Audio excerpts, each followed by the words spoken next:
Good morning. We're going to wait just a couple more minutes because we've been waiting. I know we're past 9. We just had a great line, which is a good sign because we had a long line signing up to get in. So we'll give it a few more minutes, let everybody get settled in. And we have this awesome panel that's up here ready to go. Thank you, everybody, for your time this morning. Good morning, and we will start soon.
Okay.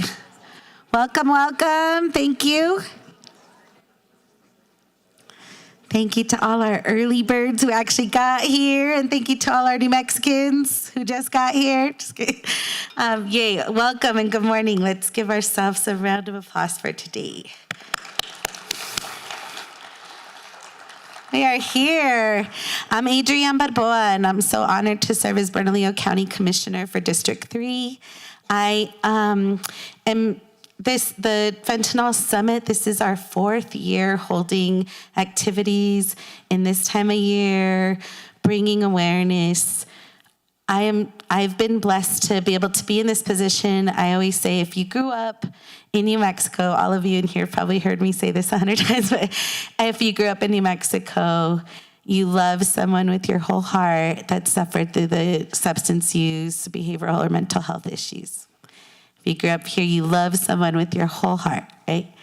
And that's why we're here today, because we care about our communities, because we're a strong, smart, beautiful community. Look around, look at this room. Like, this is New Mexico. We're so fortunate. Look at this beautiful, beautiful room.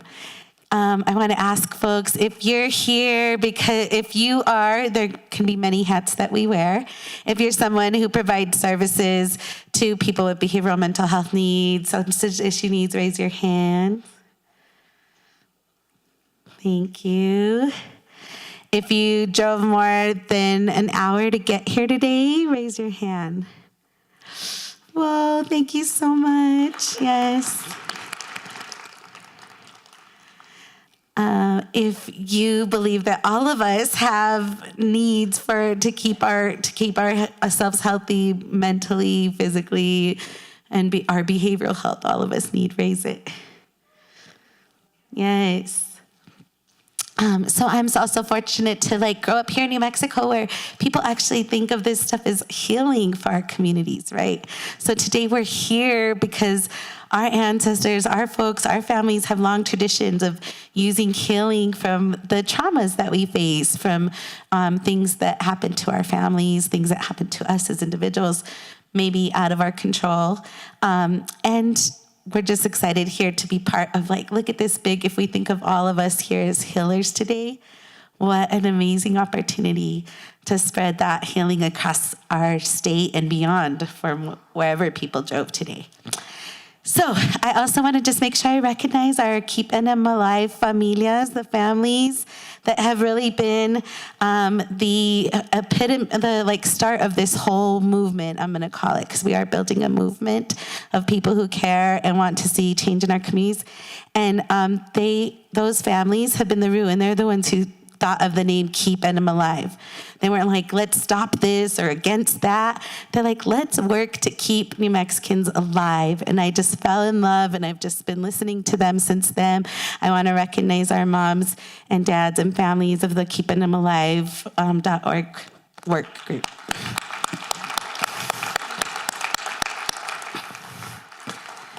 And that just goes to say that everybody, I think, knows, where is she? Lisa Cedillo White. But I'm going to recognize her many times today. And if she's not in the room, then I'm going to wait, because I want everybody to clap and yell for her. There she is. Lisa, yes. Lisa has worked tirelessly day and night, keeping our families connected, keeping our families part of the solution, keeping everything at the center that needs to happen. So I'm going to stop talking, and I'm so excited to introduce Moon Smith, who is going to be doing our opening prayer song. This, like I said, if we're all see ourselves as healers, this part is so important, right? That we are open our day with intentions, and we have today Moon Smith to help us put those 2 feet on the ground. Thank you, Mr. Moon Smith.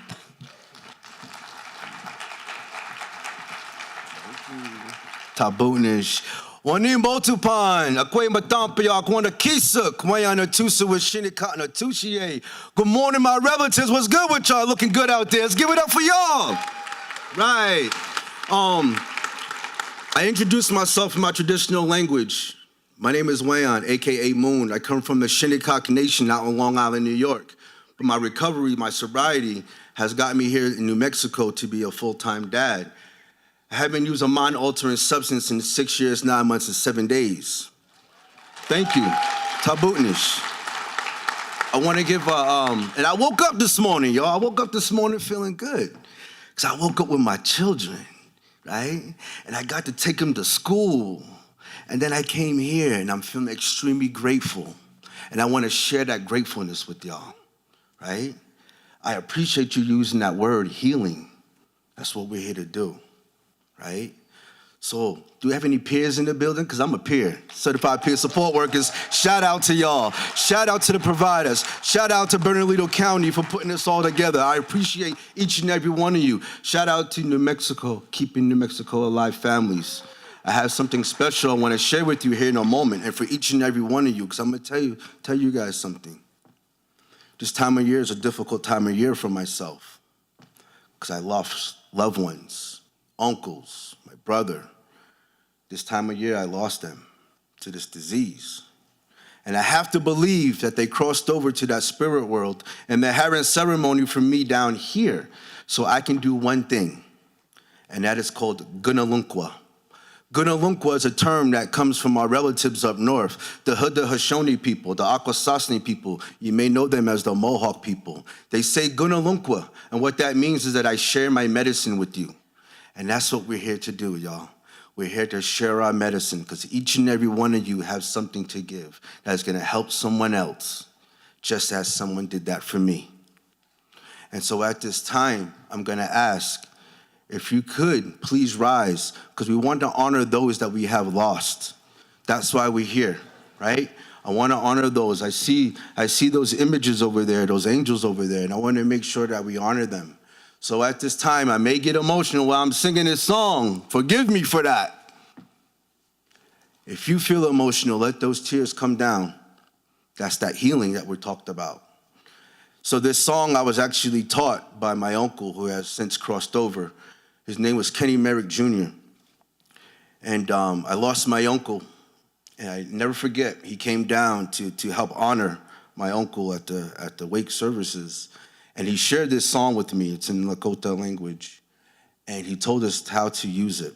And it's a healing song. It's for those, to honor those that we have lost. So I'm going to do my best to get through this song, but I appreciate you guys being able to stand with me and think about our relatives, right? Let's call on them right now, right?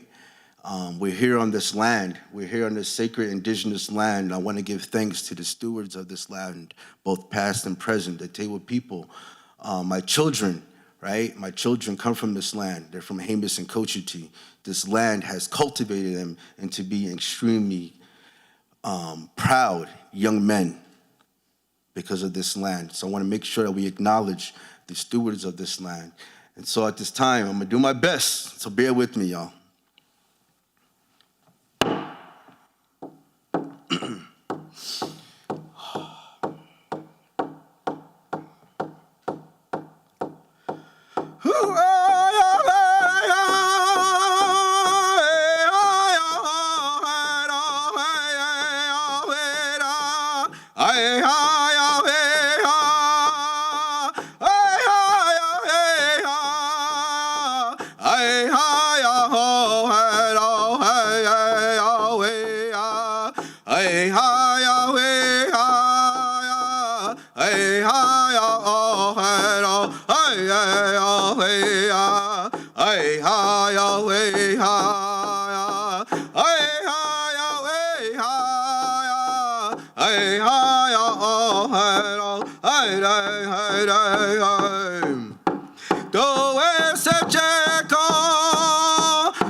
I'll tell you about it. Get your money to. I just want to say one thing. I'm extremely grateful that my higher power whispered in my ear this morning and said, Moon, get up. You got another opportunity. I want to make sure that we be able to give thanks, y'all. We're here to give thanks.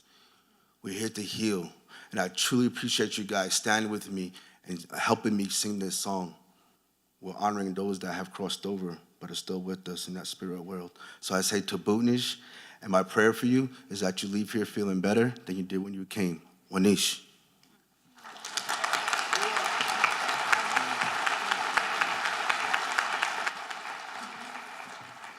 Okay, time to get it started. And I would be remiss, hopefully everybody got a program. This is a collaboration between the city, the county, everybody's putting resources in. This is the most important thing we're dealing with right now, right? And so, and this and intersections with housing and criminal justice and all the things. But here today we're to talk about solutions. I'm so excited for this panel. We have Congresswoman Melanie Stansberry. Please let's give her a round of applause for being here today. We've heard loud and clearly that the mayor is on his way. He's running just a little bit late, but we're going to make room for him once he gets here. And then I'm very excited to have our very own Bernalillo County, Shirley Reagan, interim county manager for Bernalillo County. And we also have Greg Schaefer, county manager for Santa Fe County. Thank you so much for coming out that hour. And after a panel, they're each going to share some words with us, and then I'll introduce our keynote that I'm going to wait until they're done with their panel so I can say their names then. But thank you. Please, Congresswoman Melanie Stansberry.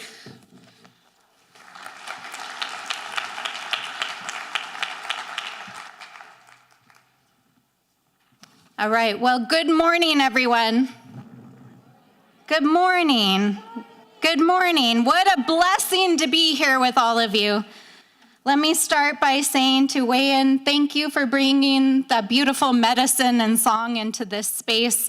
I have to say that personally, I've been on the verge of tears since I stepped in here this morning. And I'm so grateful to our amazing County Commissioner, Adrian Barboa, for making it possible for all of us to be here this morning. Let's give her a huge round of applause. So I am Congresswoman Melanie Stansbury, and I am deeply proud, honored, and humbled every single day to represent our communities in Congress here in Albuquerque and across 10 counties in central New Mexico. And some of you know my background and my story, but I grew up here. I was born and raised in New Mexico. I was born in Farmington, and I was raised here in the North Valley and the West Side. But there's a part of my story that I don't share a lot publicly because I think for many of us, these stories are so painful, it's hard to share them publicly. But I grew up in a low-income family. I grew up in a community that really struggled. I had a single mom. We moved around a lot. We slept at friends and families. We even spent a summer sleeping in a tent. And I know personally what it's like to lose someone to drug addiction. I lived through the drug wars with multiple members of my family who spent time in both federal and state penitentiaries. And just a couple of years ago, I lost my best friend to the fentanyl crisis. This is a space of learning, of prayer, and trying to figure out how we wrap our hands around the fentanyl and addiction crisis that has taken so many loved ones from us. And for me, I stepped up to run for office, not because I wanted to be a politician. Shoot, I didn't even want to be in the public eye. But when the opportunity presented itself, I knew that I had to step up to do something to help our communities. And because as I am a native New Mexican, I believe deeply in our people. I believe in our capacity to take on our biggest challenges. And I believe that we have the strength, resilience, creativity, and that when we're given opportunity, when we're given resources, and when we're given the space to tackle those challenges, not only will we help our communities get back on their feet and do better, but we can help lead our own communities and the world in helping our people to thrive.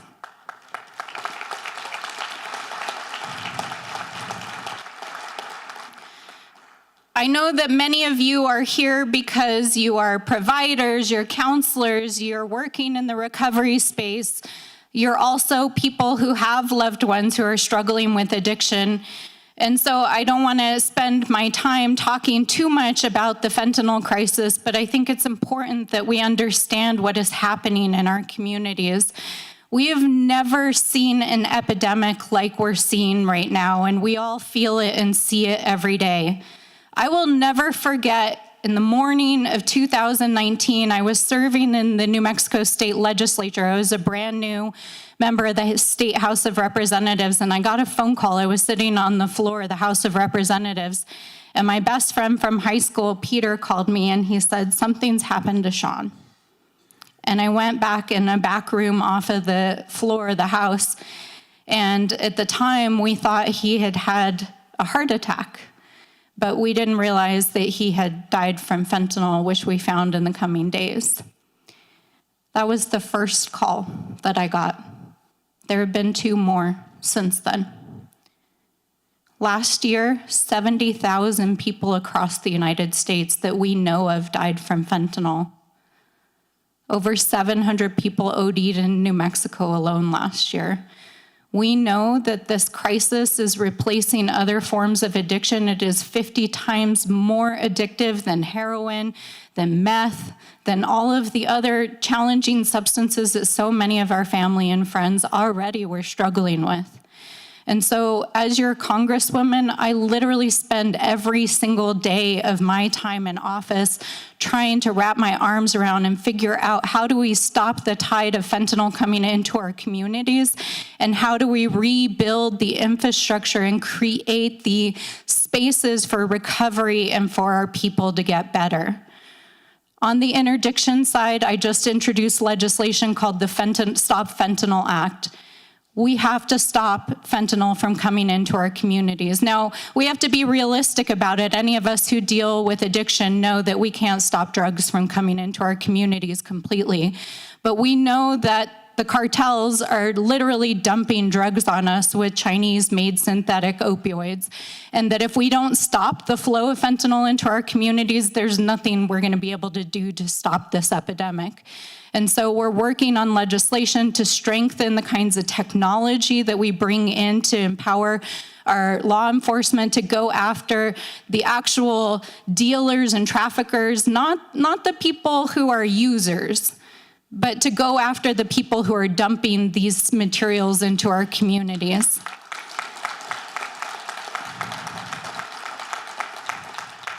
Like I said, we don't need to criminalize drug use. We lived through the drug wars. We know what that looks like.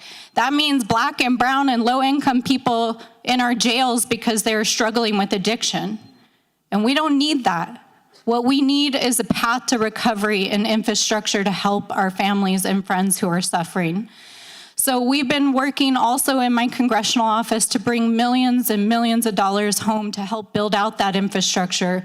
The Gibson Center will soon be opened by the city and the county, which will provide, yes, a new inpatient addiction recovery space near the VA. And one of the things that's really wonderful about that space is that they've worked closely with providers who also work in our Native communities to make sure that it is culturally informed care.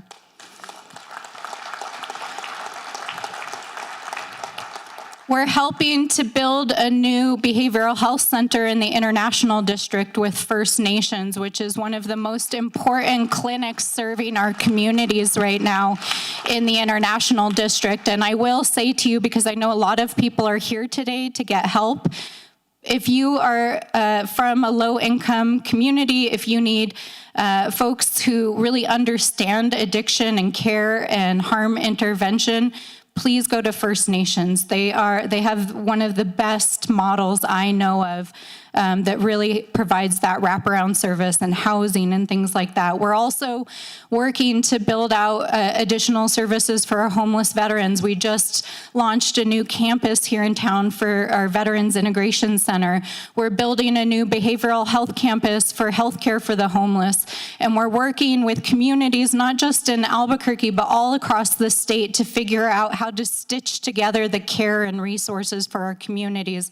We're working in Valencia County to put together the healthcare providers with the behavioral health and housing supports. We're working in Sandoval County and with our Middle Rio Grande pueblos to figure out how to build out that healthcare infrastructure for our families and communities. We're working down in Lincoln County and Chavez County and Otero County because we know that this epidemic does not know a geography, does not know a zip code, it does not know race, religion, gender, income. It is affecting every single family and community in this state, and we won't stop until we address the epidemic.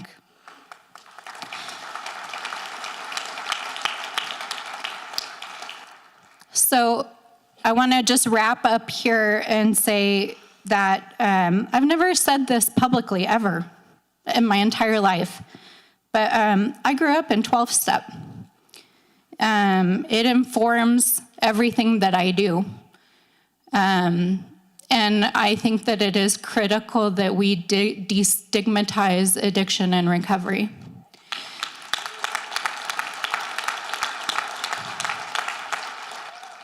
And so I want to say to all of you, as your congresswoman, as your neighbor, as a family member, as somebody who grew up in this community, I hope that you find this forum a place of power, a place of peace, a place of opportunity, a place of learning.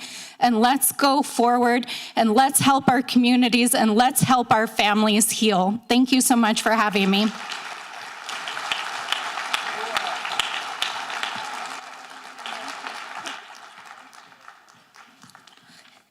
Wow, so amazing. We all heard it here today. Thank you for being here. Thank you so much, Congresswoman Melanie Stansbury. Felt that so deep. Thank you. And just on time, I'm excited to introduce our next speaker, which is Mayor Tim Keller. He's here ready for us.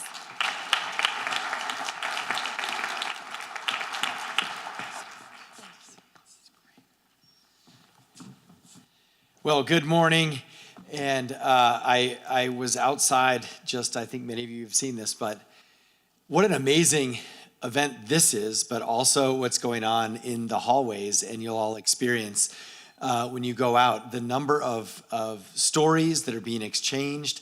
I mean, I learned a ton literally just getting stuck by a bunch of folks telling me this works, that doesn't, here's my experience, just right outside. Now, I know all of you are well aware, as our Congresswoman said, of the challenges that we face. And I also want to acknowledge, I suspect that everyone here not only understands this issue from a professional standpoint, but also from a personal standpoint. I would venture to say that pretty much at this point, all of our families, or at least one of our friends, has either is addicted, has been addicted, or has died because of fentanyl. I'm no exception either. 3 in the last year. So this is the great American scourge. This is what is eating away at the core of our cities.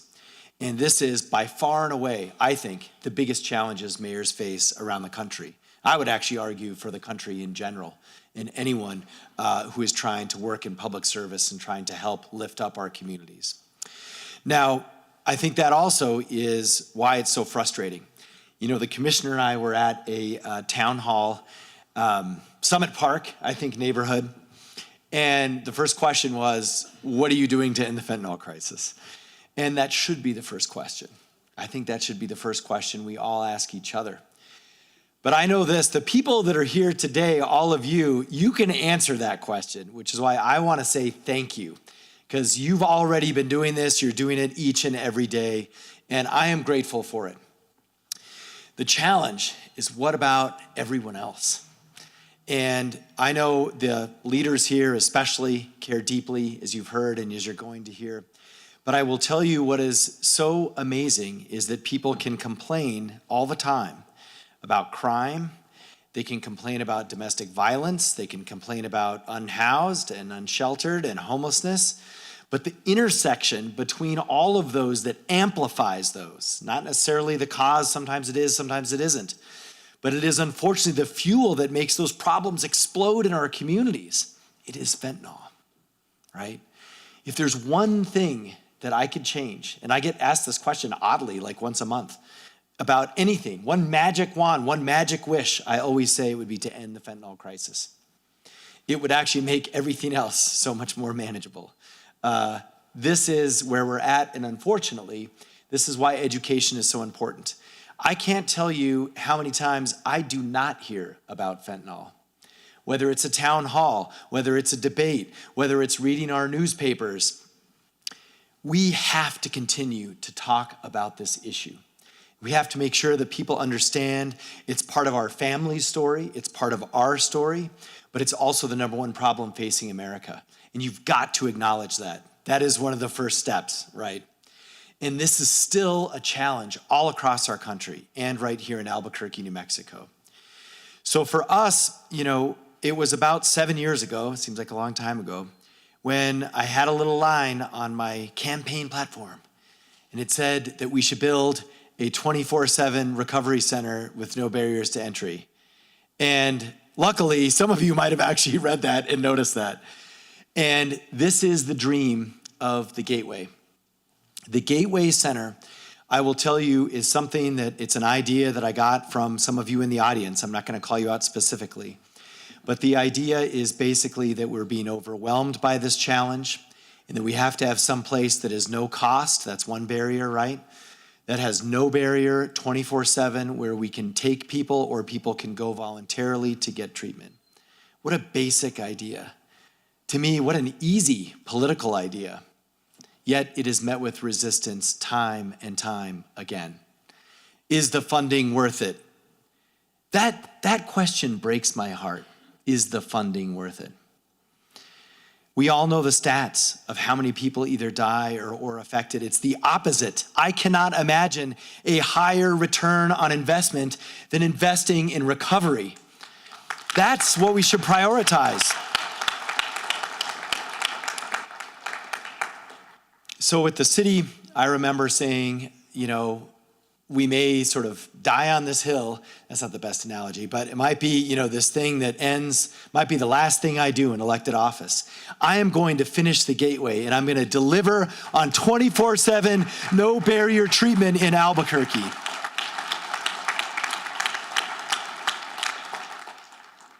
Now, luckily, we've had some partners who have been with us from the beginning and still with us. Our Congresswoman has been a big funder of all things recovery and Gateway. Our county commissioner, many of our counselors who are here. But I won't call them out. I will tell you though, and you know this, there is always resistance. Why can't we do, X, Y, and Z? And I know there's trade-offs. I understand that. But I want to make no mistake, I have had to force this through because it is not popular and because it doesn't have support in general when you talk about it in the media. So I am asking you, please defend the Gateway project. It is a net positive no matter what. And it is the most important project our city is working on. And yes, it is more important than the United Stadium. Yes, it is more important than a playground at your park. And I will keep saying this, but I do need help because we're still not quite there. So here's what is coming. Yesterday, we announced finally 50 recovery shelter units. It's micro housing. These are the pallet homes. We announced it yesterday. It is going to be open in 3 months. And by the way, if you got your driver's license like I did when I was a kid at the DMV, that's where it's going to be. So everyone's like, oh yeah, that's where I learned how to drive. And so now it'll be a place of recovery. So we appreciate the state legislature was instrumental and the governor in making that happen. And then upcoming at the Gateway is now a system. We have 5 different gateways. That is the Recovery Gateway at the old DMV. We have the West Side Gateway, which is now has services where we had no services or food or anything before. That's out at the West Side facility. And many of you, I see our service providers here, so thank you for that. We have the Family Gateway, which is an entire hotel that is housing almost 100 families a night. And then we have, of course, the Gateway Center, which is that old Gibson, that old Loveless Hospital. But in that this winter, I think we're about 3 months away from finally opening medical sobering at the Gateway Center. That is an amazing thing.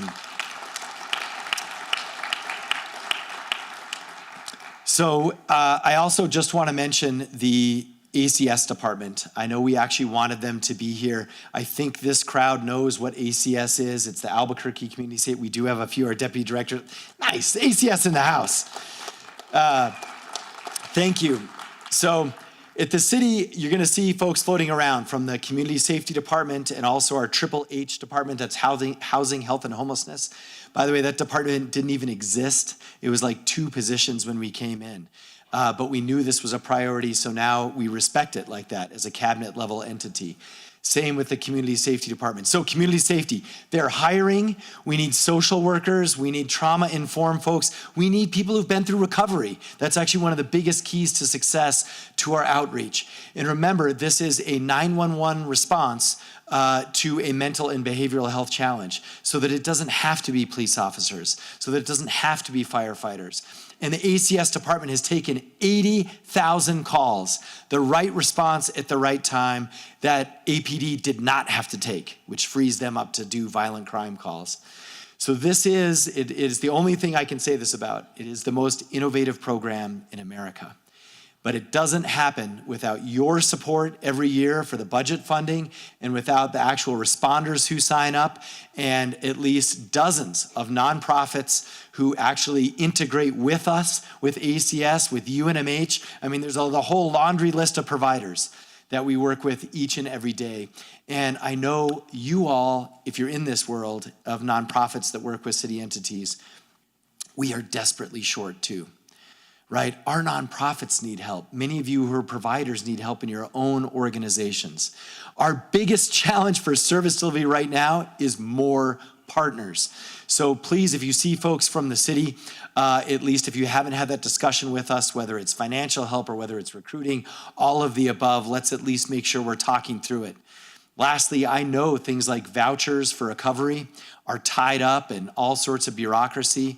We've got to fix that too. I don't want to see one voucher go unused in our city. And the sad thing is thousands go unused every year. But it's about boring things like contracting and cash flow and accounting. So that's why I want to invite you to work with us. This is one of our goals, is to make sure that every voucher is available for every single entity who wants it. But unfortunately, it's going to take lawyers and accountants helping us figure out how to do that so we don't get in trouble with our donors who give us money like the federal government, because they pay for most of it. But they require us to, do it right. So those are just a couple of plugs on how we could use additional help and collaboration. So I think let me just close with this. I want to thank you all, first and foremost, for not giving up in general, right? Whether it is for your own family or for yourself, but also for not giving up on Albuquerque.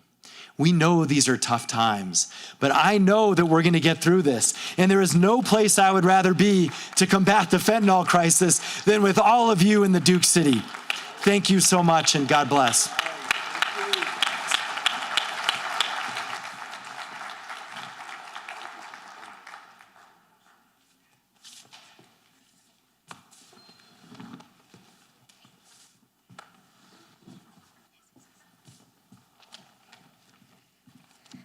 Thank you so much, Mayor Tim Keller. One more time, please. I was moved.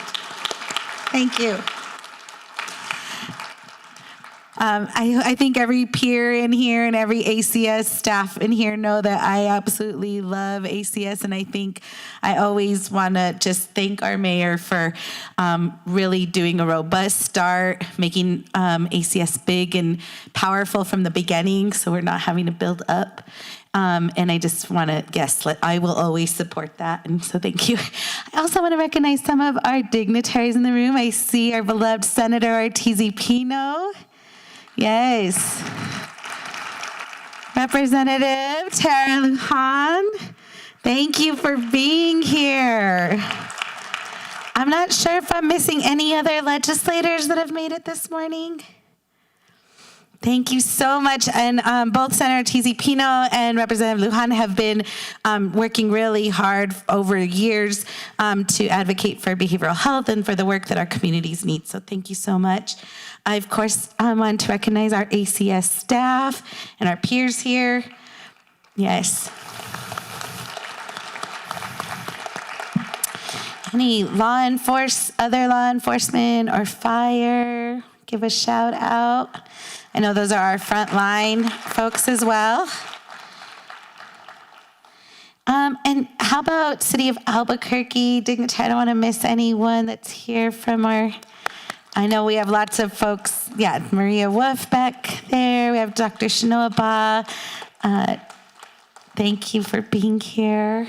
I can't see who you're pointing to. Chris, yes, my favorite, our Family and Community Service Deputy Director, Gilbert Ramirez. Please stand up, Gilbert. Mostly because I want you all to know who to go to. Just kidding. Gilbert and I have been in this working world for a really long time, so I feel so lucky to have trusted partnerships of people that have been passionate about this work forever. So yes, I want to recognize him, and I want you all to know who to go to when you need something. And I want to make sure UNM folks from UNM, they're one of our biggest partners. Yes, our UNM folks. And also, because I'm so very proud, the work I was able to do to pass and get a new behavioral health division at the county. I want to introduce Dr. Wayne Lindstrom, who is our Deputy County Manager of Behavioral Health. He's going to be here today, so find him and talk to him. Tell him those things you were trying to tell the mayor. We can get it done over here. And next on our beautiful lineup, I want to introduce our interim county manager, Shirley Reagan. Thank you for being here today. It means so much to me in this community.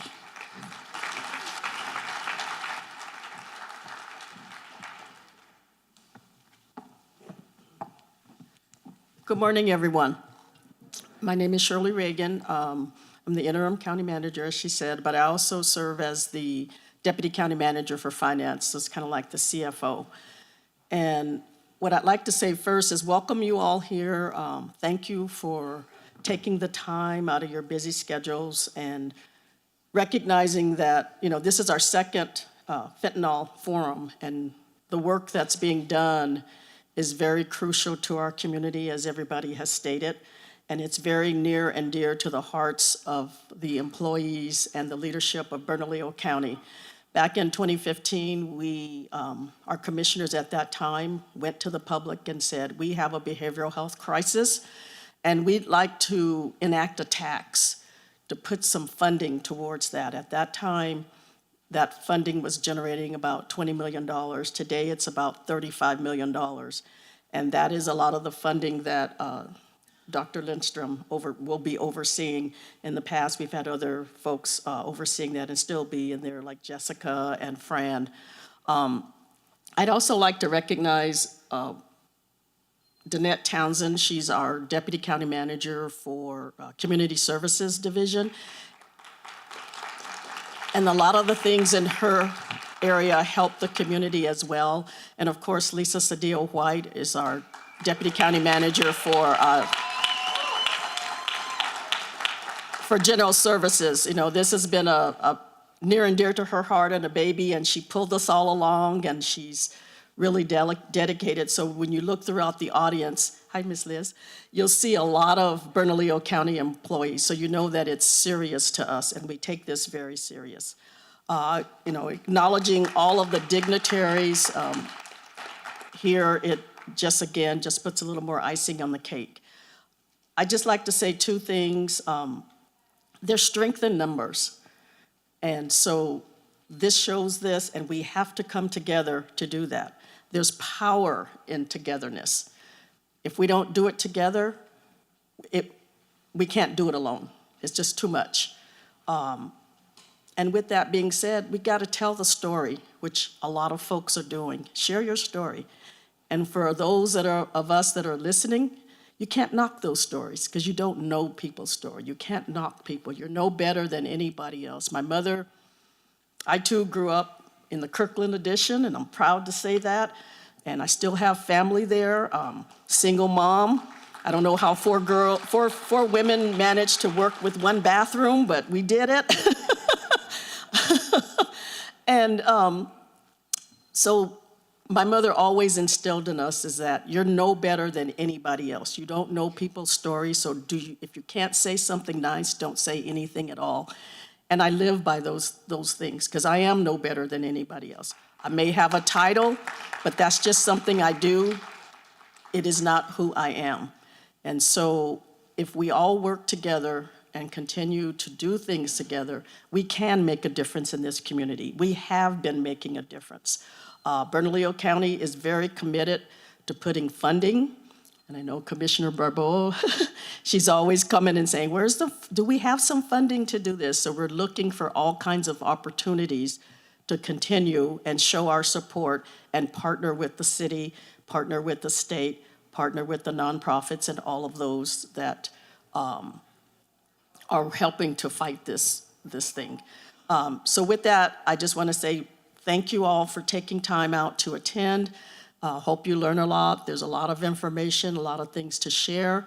We're all here, even after this is over. You can contact any of us. And the special tribute to the families, I'll just say one more thing, is that last year, today would have been the 44th birthday of a niece of mine.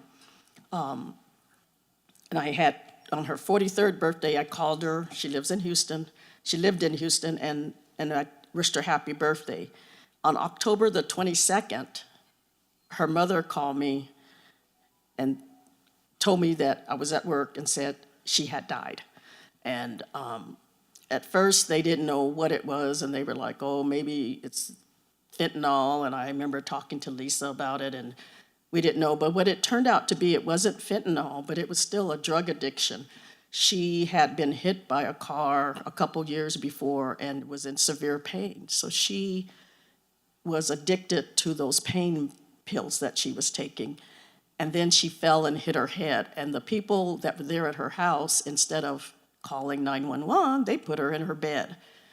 And off to sleep she went. And so I don't have a personal fentanyl experience, but I do have that experience to know that what it means to lose someone to drugs. So, and it is an illness, and there are a lot of behavioral health things. So I just want to say I appreciate all of you, respect all of you, and thank you for taking time out of your day.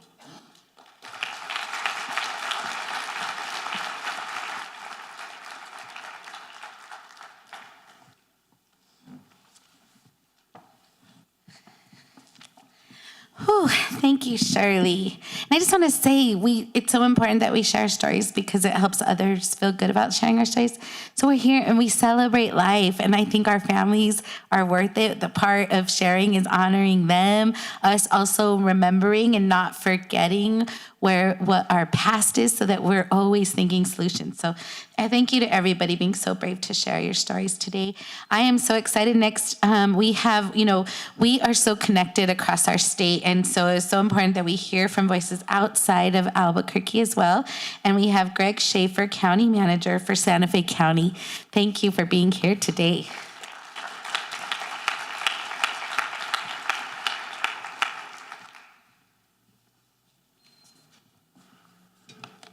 Thank you.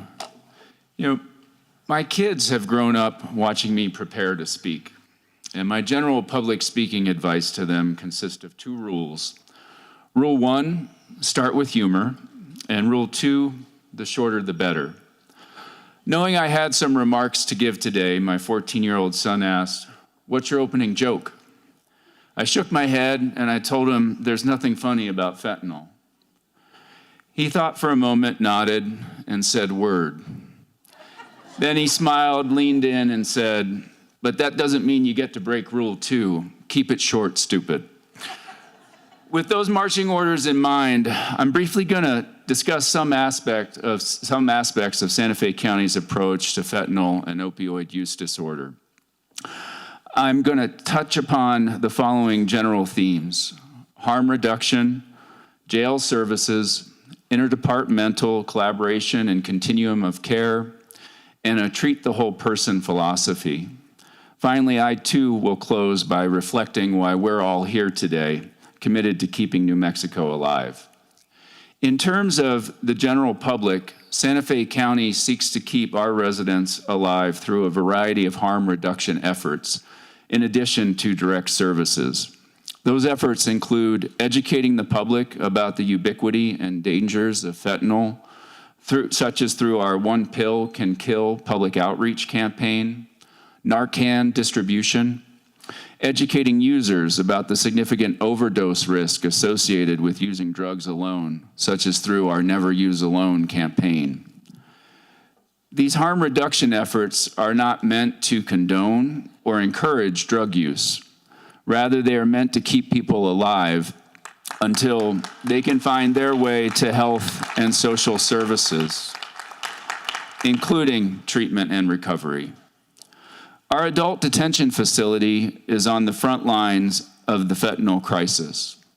From January 2023 to June 2024, we conducted drug screenings on 5,355 inmates upon intake. Approximately 88% of those inmates tested positive for at least one substance. Of those who did, approximately 52% tested positive for fentanyl. We have a variety of programs for inmates who struggle with opioid use disorder. For example, we offer medically supervised withdrawal as well as medication-assisted treatment. Importantly, for those who are in our custody for a longer period of time, our medication-assisted treatment is coupled with group therapy through our Matrix Recovery Program. In that program, inmates focused on recovery live in a separate pod away from general population. Our Community Services Department and Adult Detention Facility regularly collaborate to create a continuum of care for those suffering from opioid use disorder. This includes a dedicated team to help them re-enter society. That interdepartmental collaboration and coordination is key to focusing on treating the whole person, including their social determinants of health. Recovery is hard in the best of circumstances. It is significantly harder if you have no place to live and no job. Accordingly, in Santa Fe County, we fund housing for inmates who have graduated from our Matrix Recovery Program. In addition, we are standing up a pilot employment program for those graduates to help them obtain employment, including with the county itself. Making county jobs available has required us, as an employer, to revisit the requirement of a high school diploma or GED, so as to remove barriers to employment for that population. This employment program is in its infancy, but I am pleased to announce that Santa Fe County has recently hired its first former county jail inmate who's recovering from opioid use disorder.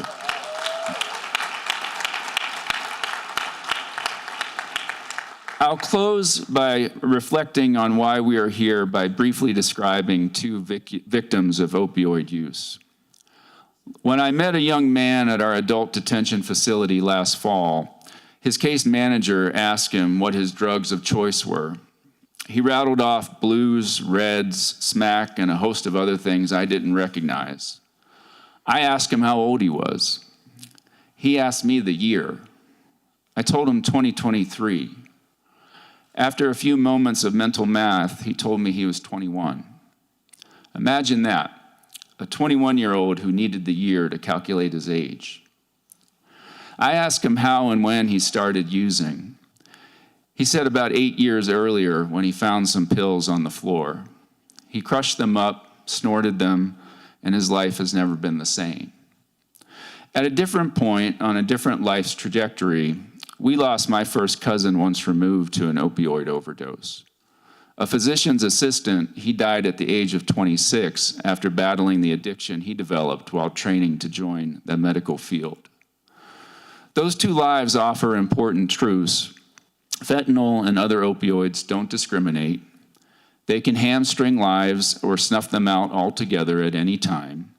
And their victims are not statistics.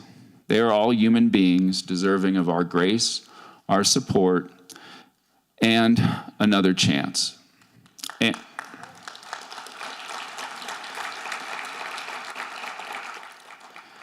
And if it hasn't happened already, unless something changes, someday their victims may well include your family member or loved one.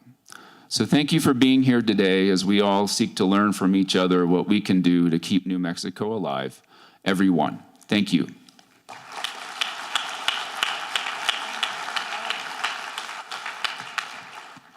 Wow, I am inspired. So many are passionate, willing to put resources, willing to work towards, and understand it in a different way than I feel like I've ever heard before in my lifetime. So thank you to our wonderful panel. And now I know we're a little bit behind schedule, but I want everybody, all these conversations are so important. So thank you so much. Stretch it out a little bit in your seats if you need to, but I'm so thankful to be able to introduce our keynote speakers, Jose and Ricardo Bustos.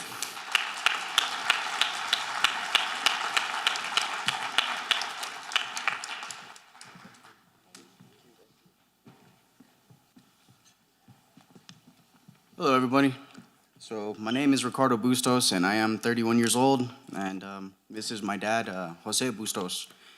And we come from using drugs for a very long time in our life, and I want to talk about that. I want to talk about how I got clean. I've been sober for 4 years almost. It's going to be. Thank you, guys. Appreciate that. It was hard, you know what I mean? But I give it all glory to God, and Duke City Toolbox also for, being there for me. Pass it over to my dad. Well, thank you. It's a pleasure to be here. It's an honor. My son and I have been talking about what happened to us and how we got involved with the fentanyl crisis. it almost killed him 11 times. He overdosed, 4 times with me. And, you know, I couldn't understand how that needle was so addicting. It just drew him, and others that would come to the house, that's what they were there for. So I look back into my past when I grew up in a little town called Pojoaque in northern New Mexico. Both my parents, they worked in Los Alamos. The atomic bomb was built there in 1945. And so the national laboratories where my mom and my dad worked, they retired from there. My brother and sister, they never got involved with drugs. They got they saw what it was doing to me at a young age. 14 years old, between 12 and 14, I started with marijuana, pretty much. And then as years progressed, I started getting into deeper stuff, cocaine. And cocaine was my best friend for close to 28 years that I did it. It came first, including being away from my son for 11 years. He was 3 when I went in and 14 when I came out. So I missed out on a lot of stuff due to my addiction and my insanity that I was living. I thought that, well, this is the way to do it because I've been doing it for so long, It seemed normal for me to be high all the time, to be on them streets and hustling and being around the violence and, the stench of urine everywhere we went. We were right there in it. We're laying in it, getting high in it, We were wasting all our time on this planet, especially me at 64. Thank God my son was able, to stop and get his life together. Because we've both been sober 4 years. Me 2 days more. Thank you. And amen. We give it all glory to God first. That's the number one thing that brought us through. Then we stepped into with the Duke City Toolbox and got some counseling and got to know some people, that were positive. And then, of course, Sagebrush Church, where our faith took us. And, that right there alone has been the way we've been doing it. There's a way to do it, Yes, there is. And those that are suffering out there, they need to understand we're living proof that it can be done. I get excited over this because I don't want to see that anymore. I don't want to see that anymore. I want to see life. I want to see people happy and not like this. You know what I mean? Come on. We drive up and down the streets, that's all we see. But we're living proof that it can be done. Follow us. Come on. Lock arms with us. Let's do this, We're willing to reach out to you and help you, those that need help. We're open, to do whatever because somebody else was there for us, And not only God, but Duke City Toolbox and the church, but other people we came encounters with. Now we do work with ministries and stuff that do outreach for the homeless. It's part. We're so busy doing that now than when we were busy getting high, hustling, shoplifting, whatever it took to get this stuff, And now we stand before you clean and sober, a success story, Amen.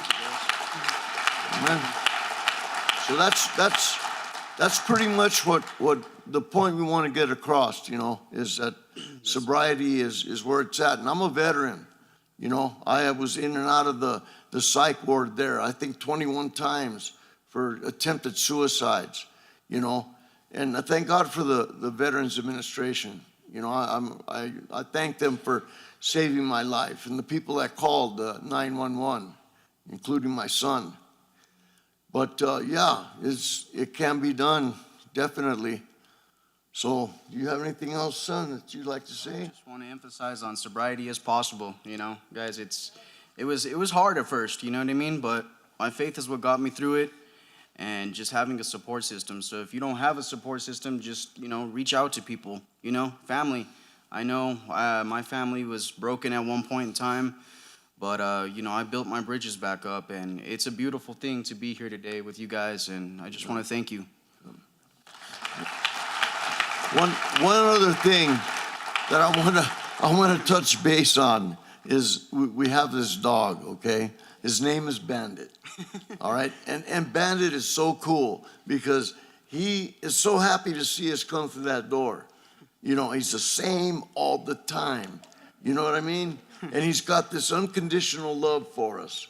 Well, that's the way it is with us. We have this unconditional love for you all. We accept you as you are. Yes. You know what I mean? Thank you, guys. Thank you for having us. Thank you very much, guys.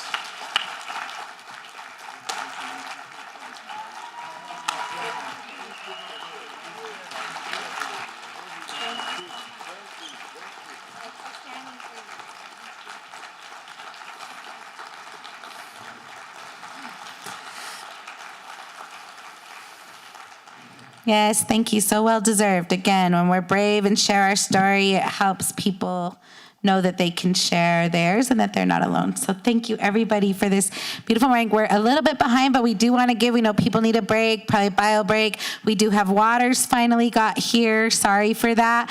I just want to quickly also say that we will have food for lunch. All you have to do is fill out a little survey. You'll get a ticket, and we'll have a variety of food trucks to choose from that will be food and drinks for lunch. And right now we're just going to take a short break, and then please come back in because next we have our lived experience panel is going to be just as amazing. And please take a quick bio break, get something to drink, and we'll see you right back. Thank you.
you for reminding me, because I'm like, okay, folks, let's take a seat.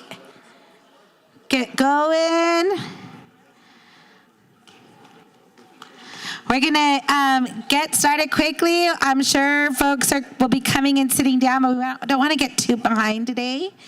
I want to make a correction that and I see our warden, Mr. Kai Smith, in the room. Again, I just like y'all to see who you could go to talk to. Thank you for being here today, Warden Smith, MDC. Okay, thank you. This is a powerful panel. I am so honored to be here today with this panel of lived experience families. We're going to show a short video the county's been doing, a series of videos. I'll let our moderator tell you more about it. Jamie Arteaga, multimedia journalist from Univision, is going to be our moderator for today. Let's welcome Jaime Arteaga. Sorry, I should have said Jaime Arteaga. I just love Univision. They are always the one to show up and report on all the important things. Thank you so much for being here today. Thank you, Commissioner. I am honored to be here today. My name is Jaime Arteaga. I'm a news reporter here in Albuquerque. So I want to tell you guys real quick a speech I wrote. Then we're going to go ahead and play this important video the county has made for us. And we'll go ahead and introduce our amazing set of panelists. So I want to start by thanking everyone for being here today. Good morning. We gather not only to raise awareness about fentanyl, but to honor the lives of those touched by this devastating crisis. As the news reported, this crisis is more than headlines or statistics on a 5 p.m. news story. It's deeply personal. And it affects everyone around us, families, friendships, and entire communities. Today we have a great set of panelists, brave individuals who have either walked the path of addiction and recovery or have faced the heartbreaking loss of a loved one. Their stories are raw, real, full of pain, but also resilience. I ask that we receive them with empathy and understanding. Thank you.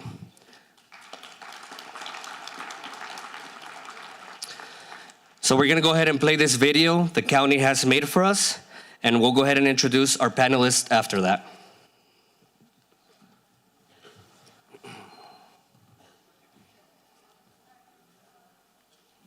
Hello and welcome. My name is Melissa Smith. Joining us is Alicia Ryan. She's here to talk about her son, Rio. Alicia, thank you so much. Thank you, Melissa. I really want to spread the message of love, really, and hope and resilience, because Rio was that kind of person. You know, he loved everybody. You know, he's a smart kid, got good grades. He used to play hockey. He used to play football. He was a wonderful writer, you know, so it was like, and it wasn't like when I found out that he was using, I was like, you know, what did I do? I'm a good parent. He has a good family. Like, how can this be happening, you know? But it's not even that. It's just what is out there in the world. I know that Rio's life was for something. You know, his life was kind of to show this is out there in the world, you know, all these things compounded, all the things that our kids get exposed to, you know, the things that they can access on the internet, you know, to pills being passed around at schools. He got involved with people that were doing meth, and then he got turned on to heroin by some of those kids' parents that were using heroin.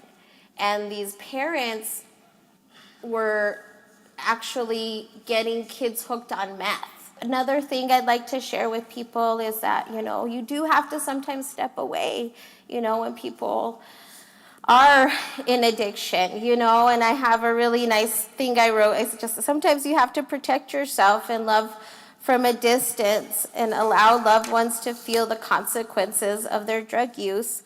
But, you know, you let them know you believe in them and that you love them. I believe in you. I love you no matter what. When you're ready, I'm here to help you get help. And then you can have a plan.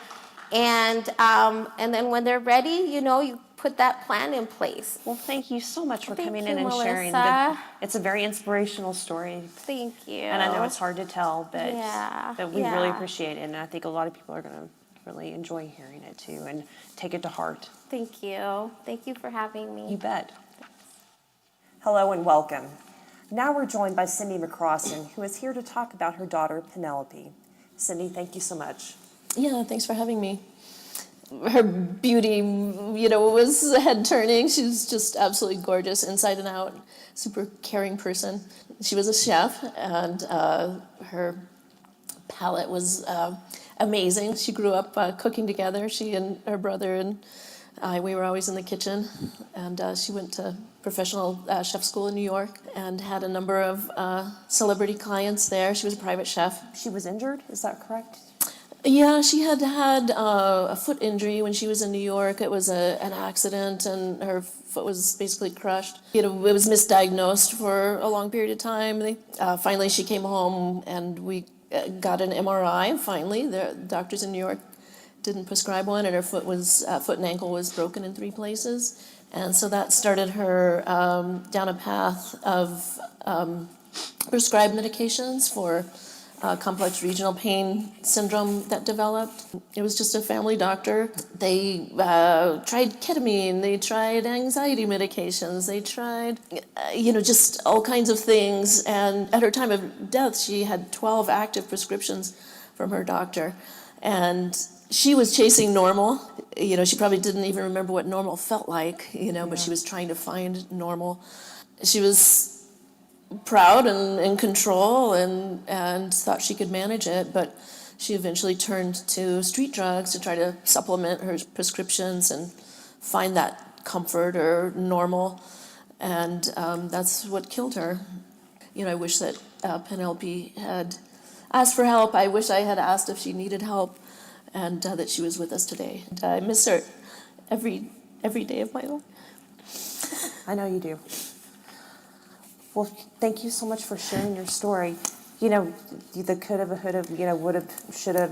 I mean, everybody says that, but you just don't. You don't know. And you sharing what you went through with others will help somebody hearing that message. Thank you so much. I hope that it helps. Yeah, I think I'm it will. happy to share her story. Even one person.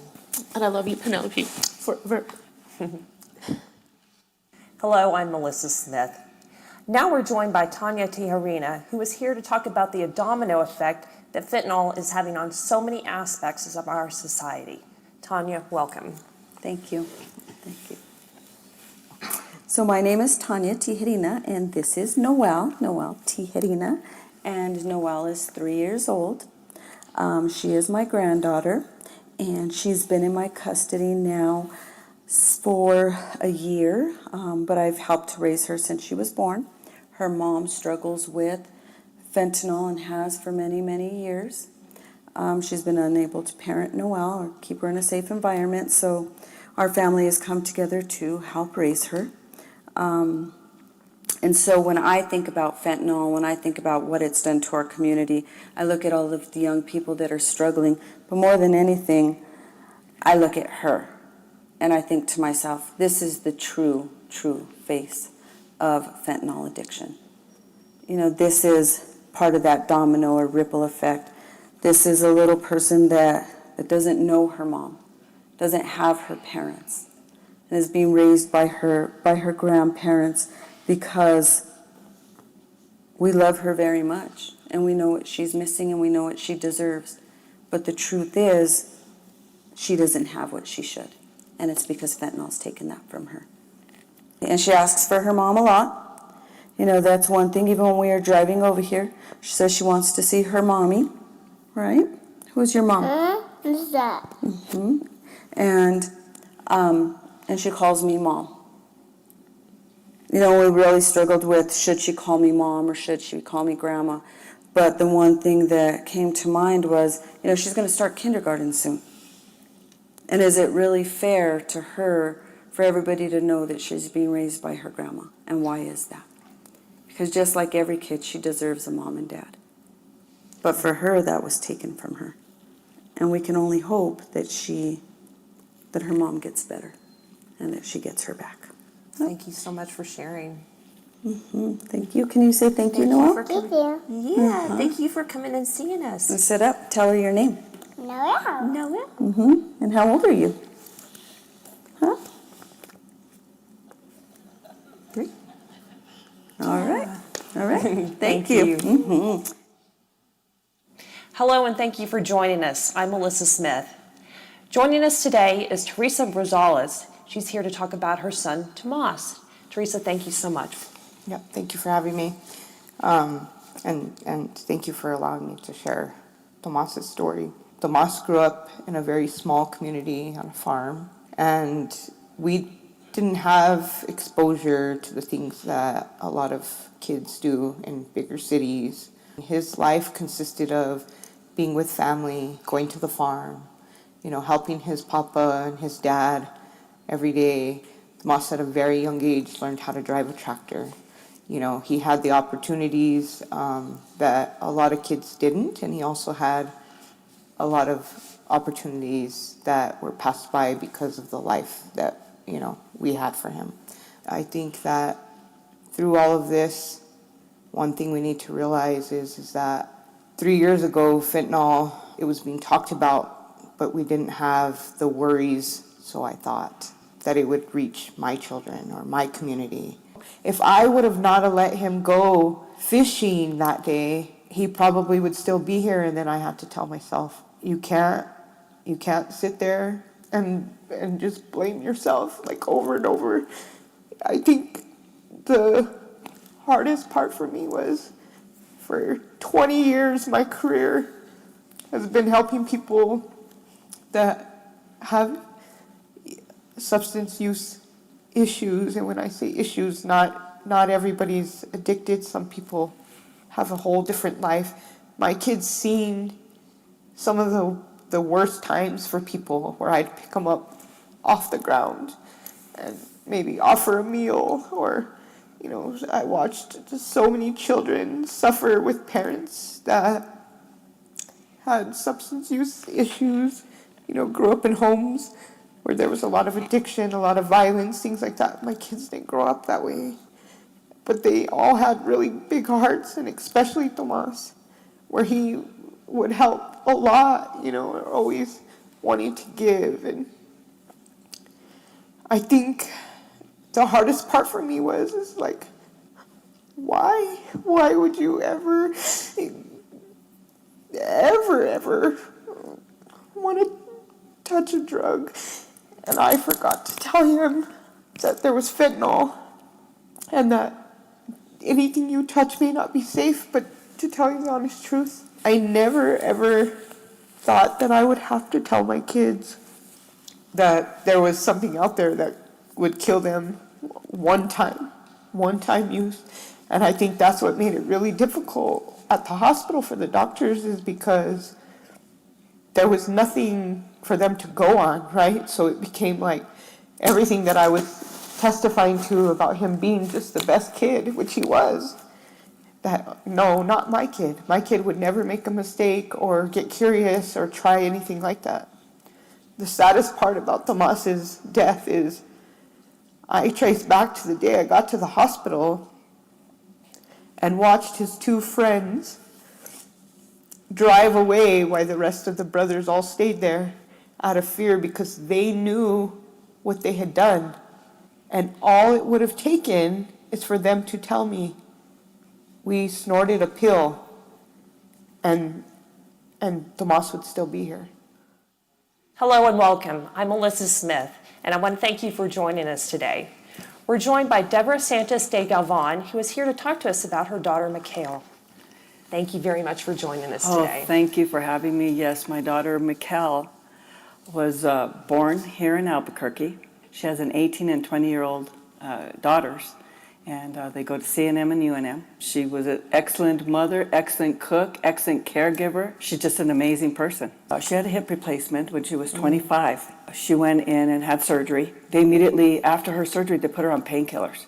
So she was on painkillers, but I thought, you know, I thought she had a grip on it. And then she would show me one time, well, Mom, I ran out of my prescription. I said, well, let me see the prescription. So I looked at the prescription. It was a painkiller of 250 pills that the doctor was giving her. I said, well, what are you doing? I said, I don't think this is any good. I said, well, it comes to find out that she suffered through the addiction through painkillers for 16 years. And she was also taking the painkillers, but then she was trying to break off the painkillers and also taking Xanax. So what ended up happening is that she had been on the opioids for painkillers for all those years. She ended up was taking the Xanax, and the Xanax was she ran out of her prescription from her doctor because her doctor had given her one. She ran out of the prescription. She knew better. She knew better than to get it on the street, but I kept telling her, I says, Mikkel, you don't get anything on the street. We'll see what we could do. We'll get you admitted. Let's go see a doctor.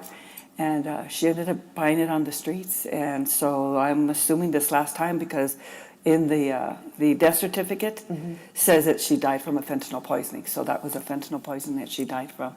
And so it was the Xanax.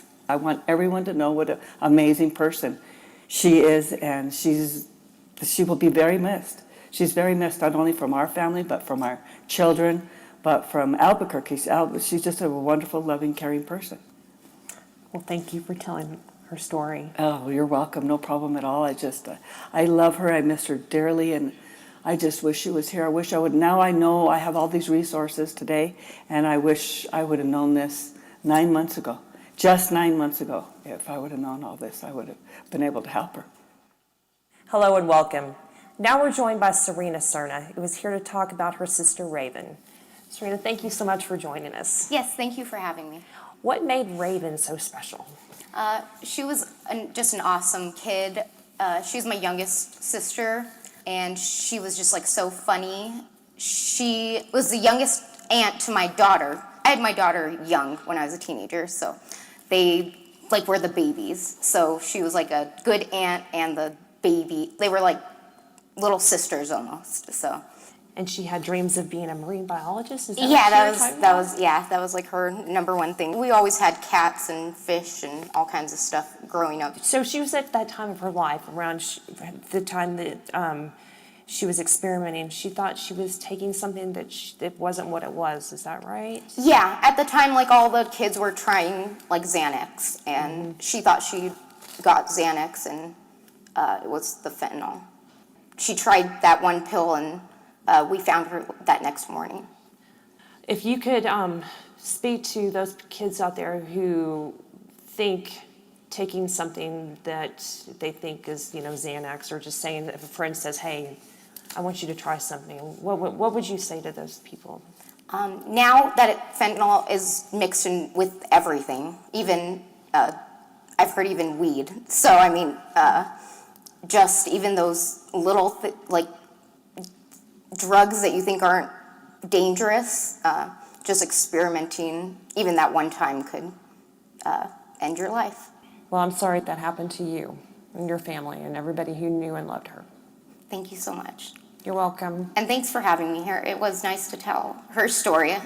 Good. I'm glad. I'm glad getting to know every one of these people today and hearing about their loved ones. And so thank you for coming and sharing. Thank you for having me. Yeah.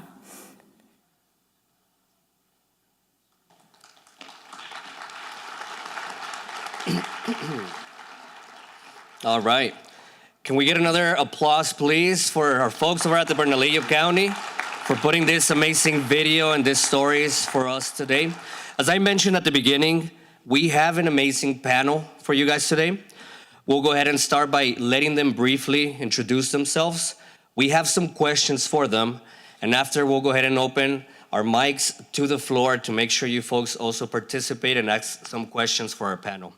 We'll start from right to left. So our first panelist is Philip Garcia. Philip, can you tell us a little bit about yourself, please? You have a mic right here next to you. Good morning, my name is Philip Garcia.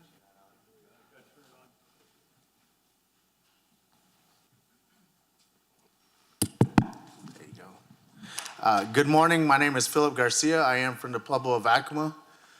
In recovery since 2018, just hit my 6 years of recovery. Thank you very much. Also a peer support specialist, in the area, in the Albuquerque area, also helping out our relatives as much as I can. Thank you, Philip. Our next panelist, Maria Simonton. Hi, good morning. My name is Maria Simonton. I am a recovering addict. I am your Miss Bernalillo 2022-23 and your Miss Duke City 24. I do have a story, a history of a lot of things, but simple and sweet. I love to be part of the Keeping Them Alive family, along with supporting our first responders and our military. I am a surviving widow, and I lost my sister as well due to substance abuse, and I'm in recovery as well. Thank you. Thank you, Maria. Our next panelist, Kelly Up. Good morning.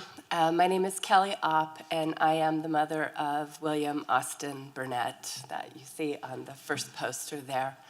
I lost my son to a fentanyl poisoning April 28th, 2020, and I became affiliated with this whole movement by attending the forum that you're attending today.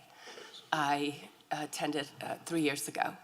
After that, we started Keeping Them Alive, and I have tried to dedicate my energies to spreading awareness, honoring my son so that people know exactly what happened to him, and making sure that we do everything we can as a community for the children that are growing up, my 5 grandchildren that are coming up in this city.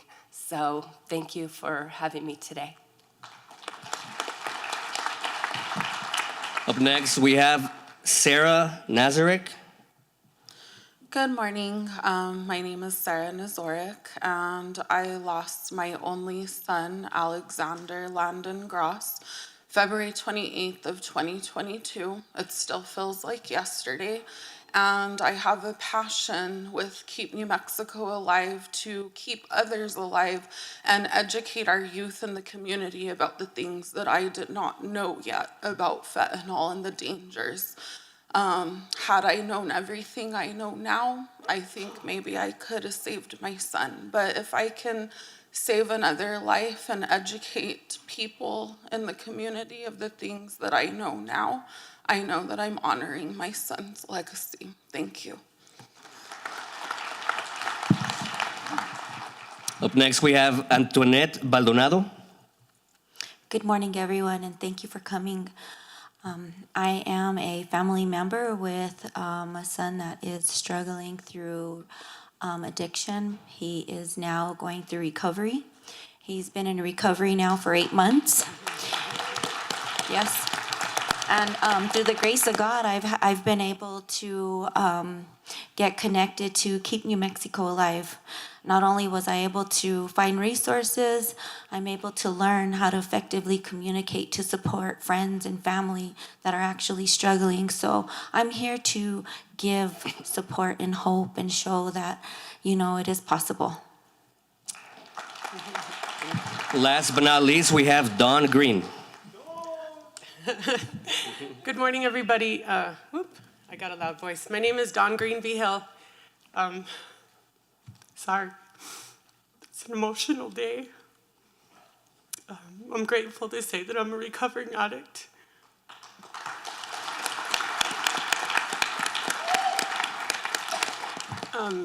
So today I'm here representing a recovering addict, all of the certified peer support workers in the room.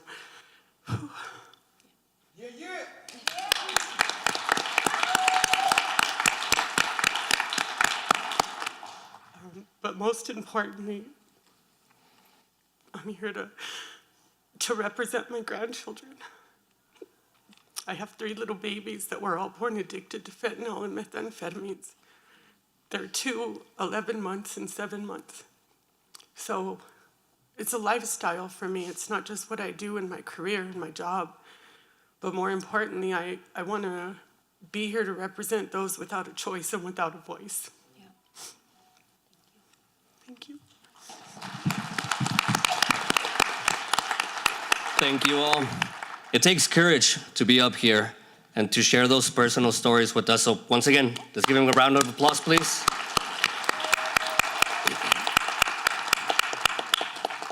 So we have a set of questions for our panel.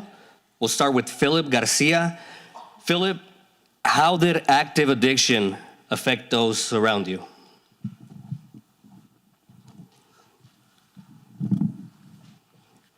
Well, active addiction, affected everybody around me. I wasn't a good person when I was under the influence. I wasn't honest, with myself or with anybody. My only objective was, to get my choice of drug.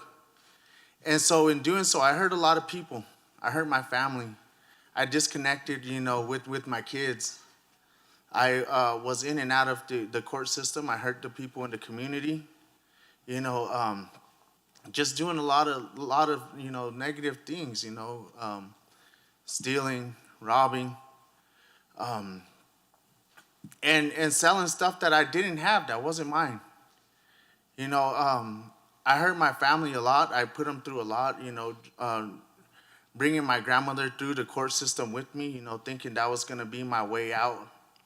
And to the point of losing my kids, I missed my kids' birthdays. I missed, the days when they were in school, especially my son, having to have him go through that system, and being in the car when I was driving under the influence. It's scary to think, what I put my family through, thinking that I was only hurting myself. It's scary to think, what I did, while I was under the influence, thinking that it was all right, that I was only hurting me, that nobody else was affected. Meanwhile, when I look back today, I see my family was, hurting a lot. They were wishing, they were praying that I would get sober, that I would find my way, that I would somehow, get released by that grip of addiction. And it took a lot, I got sober in jail, so I had to come down, in jail. I didn't go to no detox or nothing, and it was bad. Only until then, when I realized that nobody else wasn't coming to visit me, nobody wasn't accepting my phone calls anymore, nobody wasn't coming up to my court dates or nothing, that I was absolutely alone, that I pushed my family and my friends so far away that, nobody didn't want me close by. And it felt, it felt lonely. I didn't know who else to reach out to. I didn't know what to do. So my active addiction hurt, not only me, but everybody around me.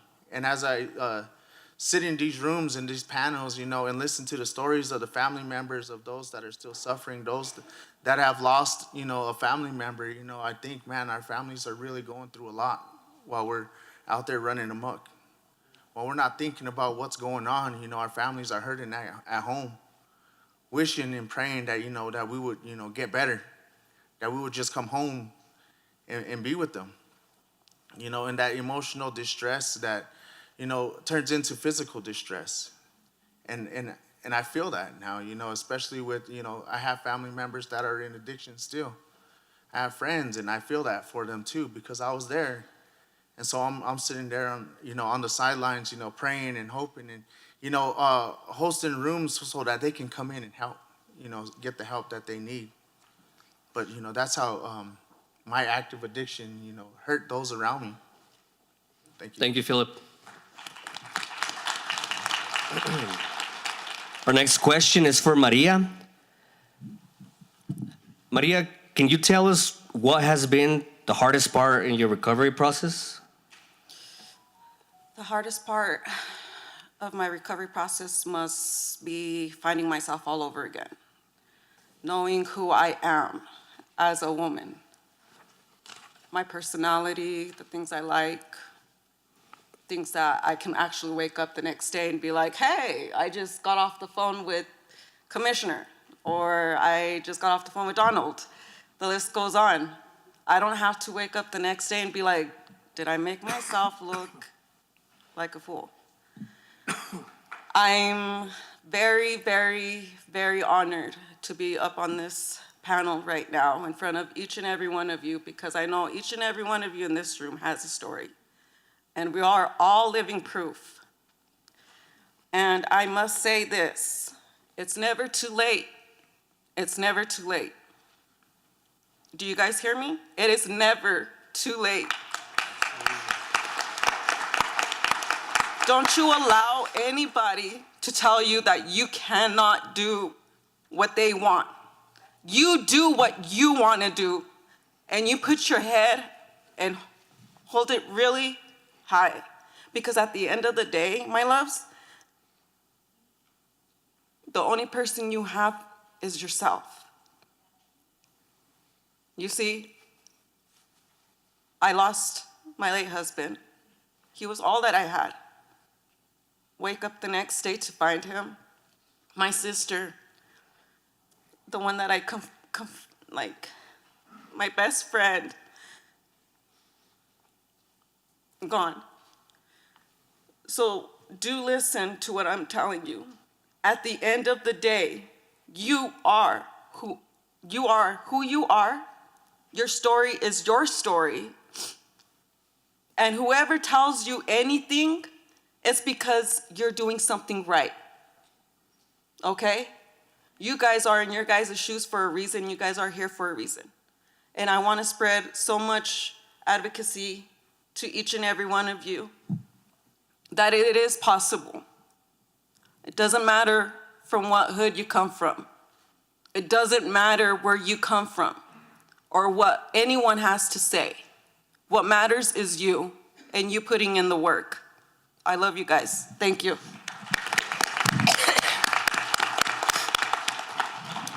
Thank you, Maria. Our next question is for Kelly. Kelly, is there anything you wish you would have done differently?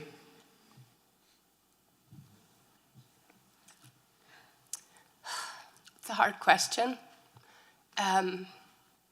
Everything. I wish I would have done everything differently. I think had my first actions been different, everything I did after that would have been different. But I think when my son came to me and told me that he had been using heroin and that he wanted to get clean, he didn't want that life, I drew from the experiences in my life. As a parent, we're doing the best that we can with the information that we have.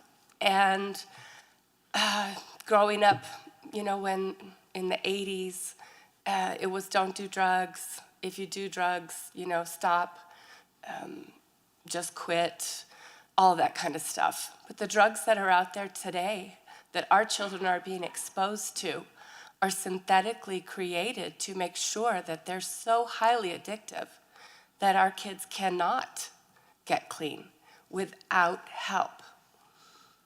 I listened to my son. He was very desperate. He was a high-functioning user. He had a great job that he loved, and he did not want to lose it. And he felt if he went to detox or rehab, he would lose his job. And he said, if you help me, I'll do whatever you want, but please don't tell anybody. I don't want anybody to know. Now, the stigma is horrific, and I never cared what anybody thought about me as a parent. But I was still a mom, and I was very protective of my son, his reputation. I didn't want that stigma hanging on to his name for the rest of his life here. I knew he would get better. I knew he was going to have a great life. And so I honored his wish, and we detoxed together in my house by ourselves with nothing but each other. And it was something no parent should ever see. It was horrific, and he almost died. But after a few weeks, he got better, and so I thought, we beat it. And I'm so stupid my ignorance. I didn't find out the things I needed to know. I didn't know anything about heroin. I think if I could give parents any advice today, or family members, we really don't know what's going on. And nothing happens until it happens to you. By the time it happens to you, it might be too late. If I knew now, or if I knew then what I know now, I truly believe my son would still be here. Because there's so many wonderful people, many sitting in this room, who would bend over backwards and stay up all hours of the night to help you. I just didn't know those people. I didn't know the resources.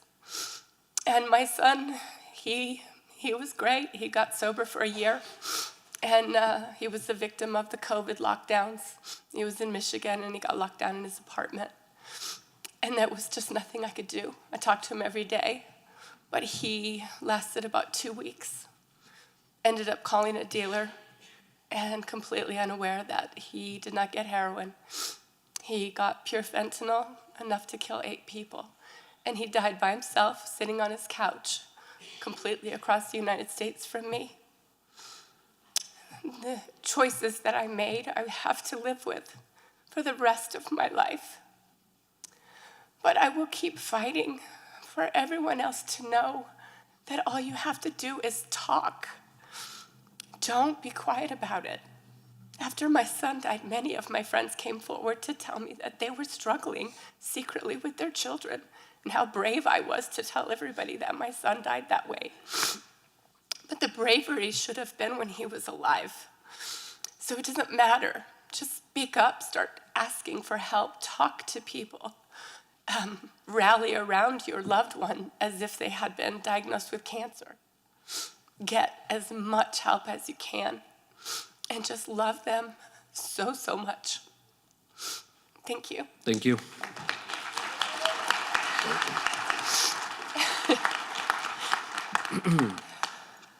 Our next question is for Sarah. Sarah, you briefly share with us the story about losing Alex. Could his life been possibly saved that day if Narcan was available at the scene? Yes, I've learned a lot about Narcan since my son passed away. I didn't tell many people this story because I was stigmatized everywhere I went. 2 months before my son passed away, I let him get a job at McDonald's, and he was doing really good. Well, if you knew my son, he wore his heart on his shoulder, on his sleeve, and he could make friends with anybody. He was the one that would always go sit in the lunchroom with somebody that had no friends or was in foster care. He wanted to help everyone. Well, I was at work that day. My sister was at work, and my mom was at work. My mom always kept Narcan in her house because of the addiction that my sister had battled. I got home from work that day, and I found my son unresponsive, and I thought he was dead. But he had a look in his face like he was trying to talk, but he couldn't. I didn't know what to do, so I called 911. And the operator asked me if I had Narcan available, that the symptoms I was describing, if he had taken something. Well, he had made a friend at McDonald's who went and gave him a little blue pill with an M on it, which I gave to the police when they got there. I saw my son nearly die. He was in the ICU. He lost hearing in his right ear. He lost his speech for 3 days. The doctor said that the fentanyl will demobilize you. He lost control of his bowels. It was really hard, and I didn't know if he was gonna make it. At that time, what I needed was support. I needed family support. I needed peer support. I needed somebody to help me keep my son alive. But those are things that we don't talk about, and you have to keep it hush hush and keep going to work and doing what you have to do to provide as a single mother. That day, Narcan saved my son, and I managed to keep my eye on him and track every location of him until that awful night when he begged to go eat pizza with his ex-girlfriend and her mom. And this is why I tell everyone, if you see somebody overdosing, don't leave them there. Call 911, administer Narcan, and if you know that the weed or the cocaine or whatever you're doing with that person has fentanyl in it, you let them know that you might die tonight. You might not go home to your family. And now I share his story, and I try to save every teenager, every person I can, and I don't stigmatize. You know, there's just so much stigma. It took me over a year to talk and come out about his story. So I want to thank Keep New Mexico Alive, because they have literally kept me alive and showed me how to have a voice without letting my emotions dictate what I say. Thank you.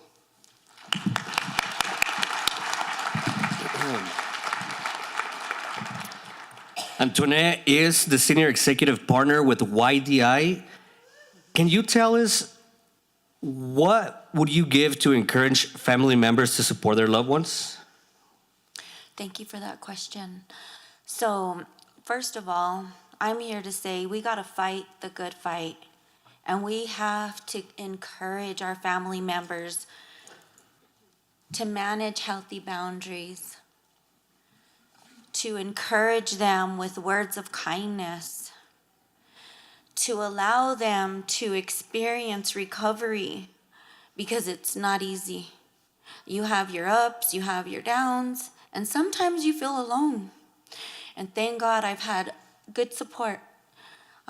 Friends like Donald, I've reached out to Paul from his organization, many people, just to tell me, keep going, don't give up. The most important thing is to provide them resources, find the resources. In the beginning, I couldn't find any resources. I was ashamed, I was embarrassed, I couldn't believe I was even dealing with the situation. Even though I've known about addiction, I've seen it throughout the community, throughout my life. And now I'm in a position where I can actually go to work and I can talk about my daily struggles without feeling, the stigma and the shame.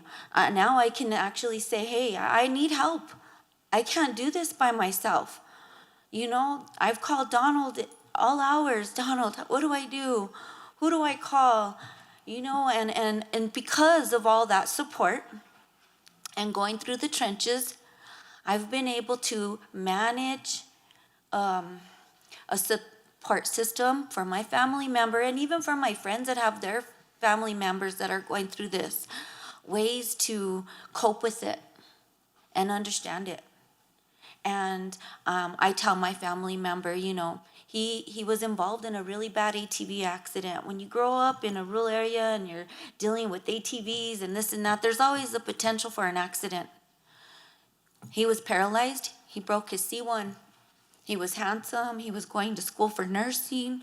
He had a bright future, and he still does. And I tell him, don't give up. Don't give up on yourself. Don't worry about what people think. Don't worry about your boundaries and your struggles. Worry about your future. Don't look back. Who cares what people say? There are always going to be those that are going to judge. But the one thing I can say for myself and the blessing that I have is that I have an employer that supports me. I have friends that support me. I go to church and I pray, and I have Guadalupanas that are there for me. And you know what, you guys, I'm so happy to see this place filled with so many faces that are here to understand and here to show love and kindness and hope. Because if we don't, we're not going to win this battle, and it's a tough one. And I want you all to know that if you don't give up and you continue to fight the good fight, you'll see progress. And it may not be as fast as we want, but there's hope, and there's just hope. And that's all I can say is to keep fighting. And thank you all.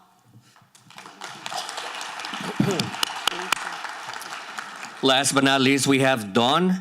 She's currently raising 3 of her youngest grandkids, all born addicted to fentanyl and meth. Dawn, can you tell us what is the hardest part of raising your 3 grandchildren today? Yeah, thank you. You guys would probably think the hardest struggle is not sleeping, right? When you have 3 little babies at home, but it's not. I think for me, the hardest part is trying to figure out how I'm going to have that conversation with them. At what age do I have to tell them that they were born with the beast within, and that they have to be very careful with everything in their life? Every day when I look at them, they're so beautiful. Just like all the pictures of all the kids that you saw up there. Beautiful babies. 3 little boys. Angels. And to worry every single day when I pick them up from daycare. One of them is already asking for their mama. Every day goes by. She hasn't really been a part of his life, but he knows he has a mama. And what is that going to look like, that conversation when they get older? How they were born and dosed with fentanyl and methadone and morphine. That's how they started their life. And that to me is the hardest part, making sure that we're cautious about who they're around. I heard it in the video a little while ago. We question, what could we have done different as parents to prevent the addiction? There's nothing.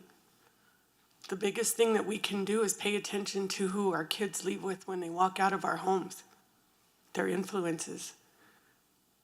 Are they positive? Or are they going to offer them something that they might think is a Percocet and we never get to see them again? That to me is the biggest thing that we need to do as parents and grandparents. Who are these people that they're talking to on social media? Who are the people that they're idolizing?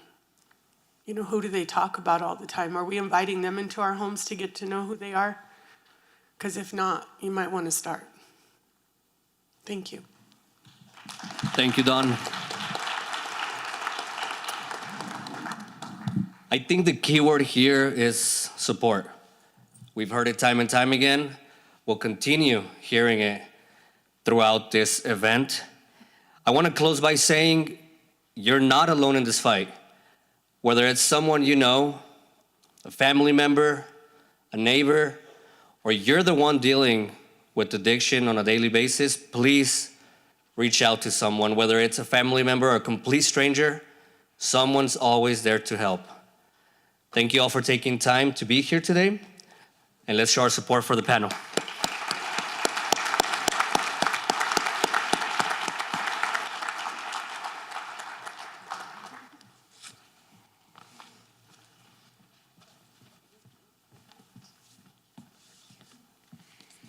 Thank you so much, Jaime Arteaga from Univision. Please, let's give him a round of appreciation. What a wonderful panel. Thank you, everybody. Again, everybody's being so brave to share, and we want to make sure. Thank you, panel. Let's give our panel one last round of applause. Next up, we have a judicial panel. I want to remind folks that we also have workshops going on. We have resource tables. We also have Walgreens here giving flu shots if anybody needs to get theirs updated. So we're going to change out the panel to our judicial panel. This is really important to me. I've gotten to work. Sometimes I think we're getting to see the span of the field today. And I get to work closely on the criminal justice and community CJCC, Criminal Justice Coordinating Council, that has city, county, state, and courts and corrections folks on it. And you're going to get to hear from that panel that so we can know the whole landscape, right? We're all in this together. And some of our judges here, I'm so lucky. I think New Mexico, Bernalillo County specifically, is so fortunate to have our next panel of judges. So thank you. Let's get a quick grab of water just to change our panel. And we also have some workshops if you care to go to those, and some resources.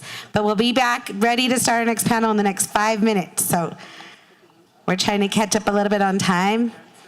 You could also just stay seated and talk to your neighbors as we change out the panel, whatever works best for you. Thank you so much. Just thinking about what I'm saying. Real quick, I got a question I got to ask. So your story where they, they separate the approach that they're taking is more hands-on. They believe they didn't do enough. It's not meant to sense. It's okay. Yeah, that's how I talk. Did you? Oh, great. Where you're sitting.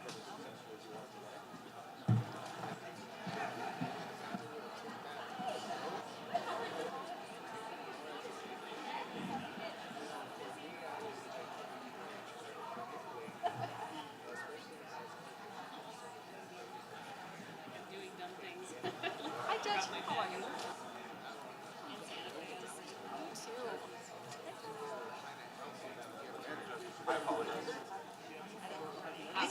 He's putting the tents up right now.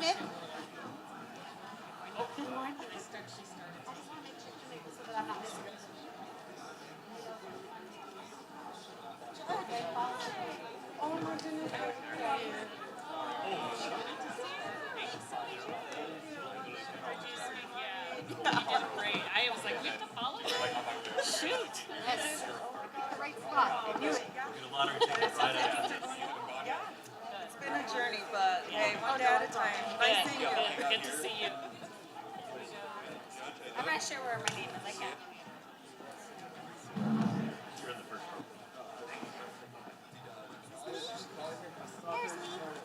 Do you see me? Everyone's feeling lucky today. Oh, Zamora. Yeah.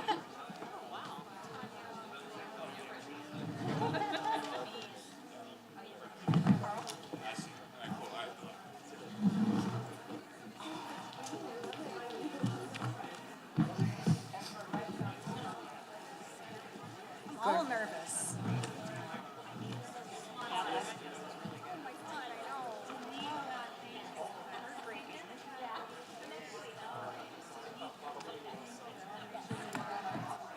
Oh.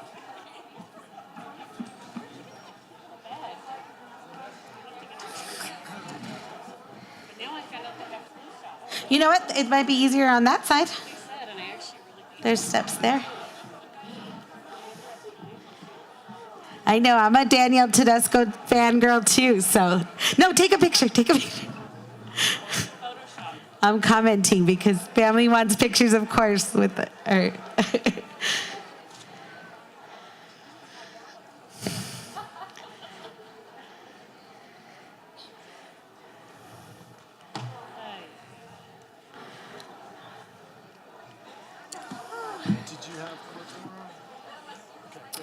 Okay, I'm gonna bring us back because we want to make sure. I know we're running through. We are gonna have a full, really good, delicious choice for lunch. So we just want to get through. We have, well, I'll wait till we get started. So ask folks to take your seats. If you have your agendas, you should be able to see if there's what's next. We also, like I said, we have Walgreens here. We have so much resources. This is about you, about supporting And I'm so excited because, like I said, I get to work closely with these folks that are fighting every day and doing the work to make sure that we're not. I always talk about how the county, and you heard from our county manager, Shirley Reagan, this morning, that the county, that you all, our voters of our county, passed a tax on ourselves, 1/8 of 1% of our gross receipts tax in Bernalillo County go every year, recurring income into the county and voters voted for it. And I always say that is so huge. You know, that vote won by like a 78% vote, right? That's huge. That means most races between politicians are pretty close in this 50, 40th percentile. 78% of our voters voted to take your own tax dollars and put them on the table because we believe in treatment over instead of incarceration for folks that are suffering from substance use and mental health issues. You all said that with your own dollars. You voted with your values, and now we have those resources. And I'm always so fortunate to have this group of folks that the famous and veiled. I'm just trying to get some time so people can get settled in. Can people get settled in? Sarah and our wonderful families, can we? I want to give all the respect to our next panel. Thank you. So I'm excited because I'm a big fangirl and to be on the same stage as our next moderator for our next judicial panel. We have KOB News 4 anchor Danielle Tedesco. Thank you. Thank you, Commissioner. Appreciate that. First, I want to say how incredible it is to not be able to find a parking spot out there. What a good problem to have. Really, really cool to see the turnout here. I do want to introduce our panelists, the judicial panel. So wave or stand up, whatever you want to do when I say your name. First up, we have Carl Swanson. He is the Bernalillo County District Attorney's Office. He's with the DA's office. We have Danica Torres. She is with the Law Office of the Public Defender. Lou Matei is the Assistant U.S. Attorney here in New Mexico. The Honorable Cindy Leos, and she is a District Court Judge. We have the Honorable Joseph Montano, and he is also a District Court Judge. The Honorable Claire McDaniel. She's with Metropolitan Court. And finally, we have the Honorable Justice Brianna Zamora with the New Mexico Supreme Court. Covering every single base there. So what we want to do is ask the panelists a question, but we really do want to save time to open it up to you guys. So as we're going through this, be thinking about what you want to ask the judicial panel to make this an interactive session. All right, so let's get started. First up, Mr. Swanson with the DA's office. What are some of the ways that fentanyl has changed the criminal justice system? Is this working? All right.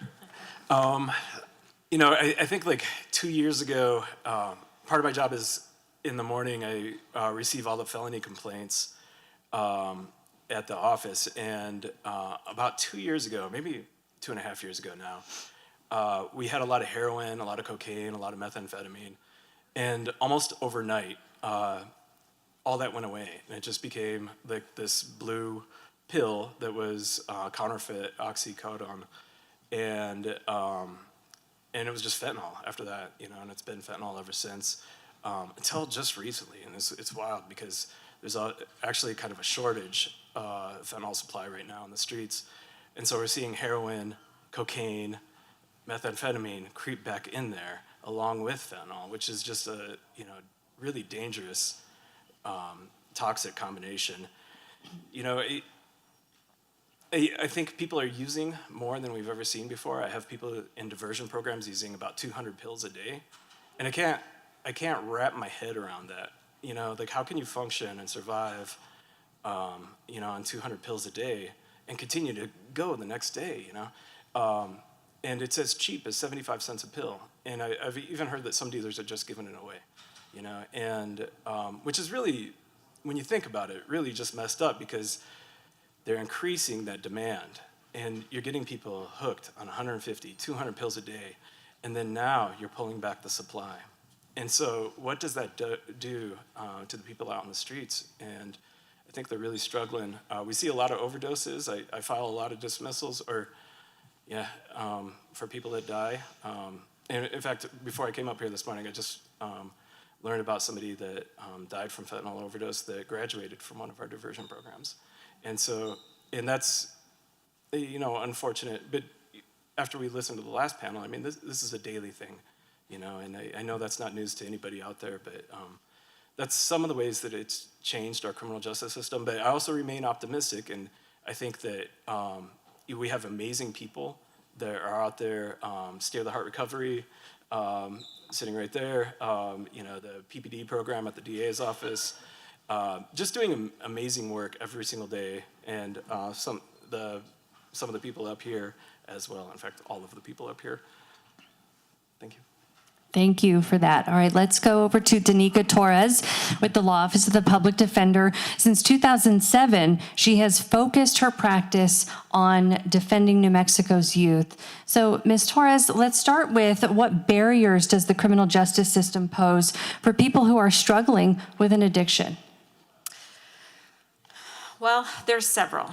The first one I would say is probably that we're not treating addiction as a disease. That's what we need to do instead of incarcerating people constantly over and over and over and hoping for a different result. It's not working. We have to treat it like the disease that it is. Unfortunately, there's a huge stigma attached to addiction, and so, you know, we wouldn't jail somebody for having cancer. We shouldn't jail people for having an addiction. I think that as a community, we have to look at everybody as our fellow human, our fellow community member. And so, you know, that stigma, we really have to get over that stigma, and we have to start offering more support to people. It is difficult sometimes to determine whether somebody who is caught with 50 pills is looking to sell those pills or take them. Most often, they're taking them. So it would be ideal if we were to remove the felony charges from possession. Possession, I understand, is a crime. These drugs are illegal. They're dangerous. People die. Other people get a hold of them, or kids get a hold of them. They don't know what they are, and they die. So we always have to, there's always going to be some sort of criminal aspect attached to substance abuse. But if it was a misdemeanor charge for just possession, I think that a lot more people would be able to get the help that they need. When you are arrested for a felony charge, it affects every aspect of your life. Many people lose their homes, they lose their kids, they lose their jobs, they start to feel hopeless, they start to feel helpless. And we don't need to do that to these individuals. We need to give them the help that they need. And I understand that, you know, one time we may offer it and it may not take. 10 times we may offer it and it still may not take. But eventually, if you keep offering it and you educate people and you let them know that you're meeting them where they are and you're going to give them that support and you're going to give them that love, eventually it should take. Thank you. I think the biggest barrier is the stigma and the fact that we treat substance abuse, addiction, more as a crime than as a disease. So we definitely need to treat the disease better in New Mexico. Thank you, Danica. Let's get over to Lou Matei, again with the United States Attorney's Office here in Albuquerque, and Lou has already prosecuted a variety of drug trafficking cases. So Lou, can you describe the differences between enforcing this on a state and local level and the difference when it gets up to the federal level? Certainly. So first, I just want to say thanks for having us. As an organized crime prosecutor at the U.S. Attorney's Office, a lot of the work that we do happens in the shadows, and very little of it actually comes out into a public setting in a way that's visible. So I want to invite dialogue, and I'll be around after this if folks have questions and want to chat about stuff. I'm more than happy to do that. But let me talk a little bit about, at least from my perspective, how things look different from the Fed side versus the state side. I think one of the biggest differences is the statutory mandatory minimum penalties that come into play in our cases tend to be a lot higher than you'll see in a state case. And so with fentanyl, for example, it's 400 grams of fentanyl, which is about 4,000 pills, will hit what's called an A-level mandatory minimum sentence if you possess those pills with the intent to distribute them. And when I first started in this office 5 years ago, you rarely, if ever, saw that.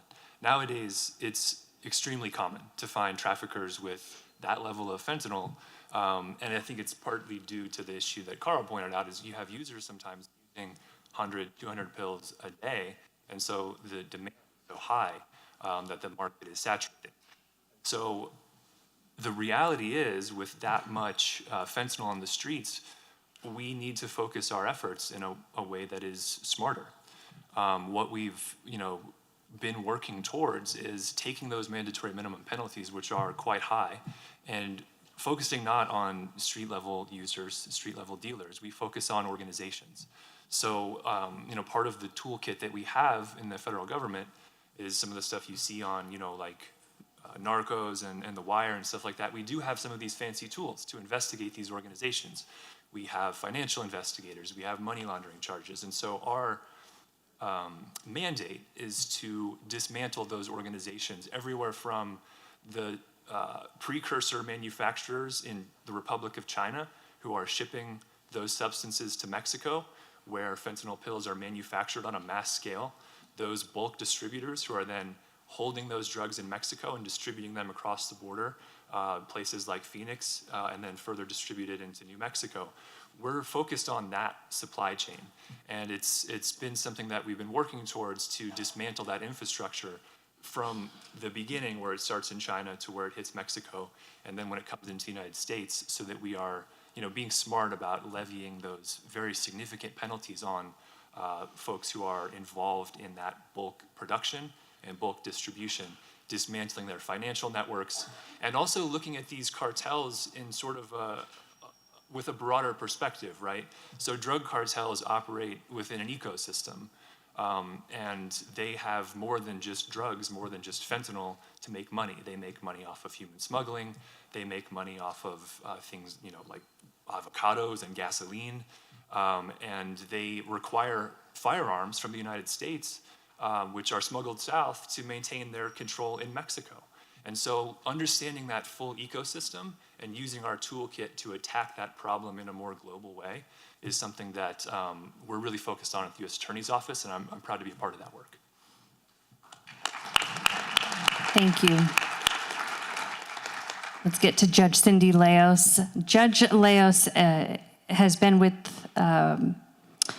the Children's Court Protective Services. She's been with the Office of the Public Defender. She was elected in 2016, and she has presided over the Young Adult Court Diversion Program. And as we focus on the fact that this is happening to kids younger and younger, Judge Leos, when did you begin to see this happening in the Young Adult Court Program? All right, thank you. And I also want to say thank you so much for this opportunity. I think when I was filling out the survey for the meal ticket, one of the questions was, what's it going to take sort of to get a hold on what's going on in our community? And I think one of the things I said was reducing stigma and increasing education about it. And this is really a great start, bringing together so many people with such a diverse background to get the conversation not only started, but going and keep evolving as we fight this horrible thing that's going on in our communities.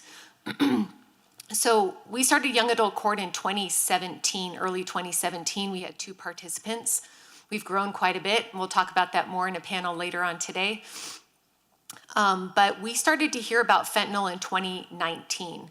And interestingly, we learned about it from another participant who told us, hey, you guys may want to look for this in your UAs and the urine tests that we were doing, because we hadn't heard of it. And if this participant hadn't alerted us to it, we wouldn't have been aware that this was a problem with our participants in this diversion program. And since that time, since 2019, since it's been brought to our attention, it's literally exploded within our diversion program.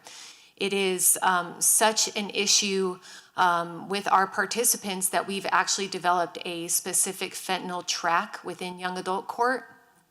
And that is because it is a unique drug, like we've all been talking about. It's very unique compared to what we've seen in our community in the past. And so we need a unique approach to deal with it.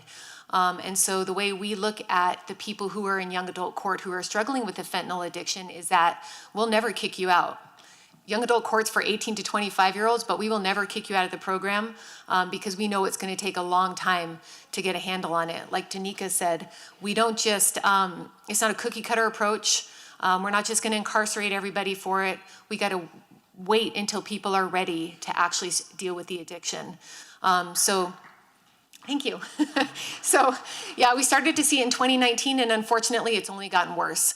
And so, it's really interesting, especially to see the U.S. Attorney's perspective on this as well. And I think that, as a community, we need to be hopeful, because I think it starts there. We need to be hopeful that we can do this.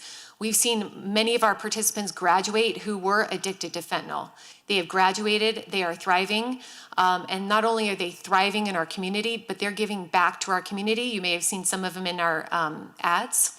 We have Noe Duarte and Michael Benavides, who are part of the New Mexico Keep NM Alive, who have overcome this. And not only are they overcoming it, but they're also mentoring other people who are struggling. So we need to be creative, we need to keep talking, and we can beat this. Thank you. Next up, Judge Montano. Judge Montano presides over the criminal cases in the young adult court program. So Judge Montano, let's talk about the participants not always knowing that they've consumed fentanyl. Sure, and again, thank you all for having us today. I was actually in Carl's position at the DA's office when Judge Leos formed Young Adult Court back in 2017. And to Judge Leos's point, at the DA's office around that same time was when we first started to see fentanyl as well. And like everyone has said, it's just exploded into our community. And where that ties into participants and anyone in the community not even realizing that they're taking fentanyl, it's because, these traffickers, that are bringing this over are making it to a degree where we don't know how much fentanyl is actually in, these blue pills. A lethal dose, sometimes will be quadrupled in these pills, and that's what's making it so addictive. So someone could be taking heroin, they could be taking cocaine, they could be taking, any other drug. They're thinking they're taking oxycodone, but it's going to be potentially fentanyl, and fentanyl to a degree that's at a lethal dose. So, it's sad that, this is so addictive that there's no way of really telling, because there's no regulation on, what the cartel is putting in as far as a lethal dose is concerned. And, even if someone thinks they're taking fentanyl, to what degree of potency that is in that pill, can, tragically be lethal. So whether you're taking fentanyl and you think it's going to be at a non-lethal level, or you're taking some other substance, unfortunately, it's sad that it can be in anything. It's great that the community, and as Danica and Judge Leos stated, education is important, getting rid of the stigma is important, and things like today are a great start to getting awareness out there. So thank you all for putting this on today.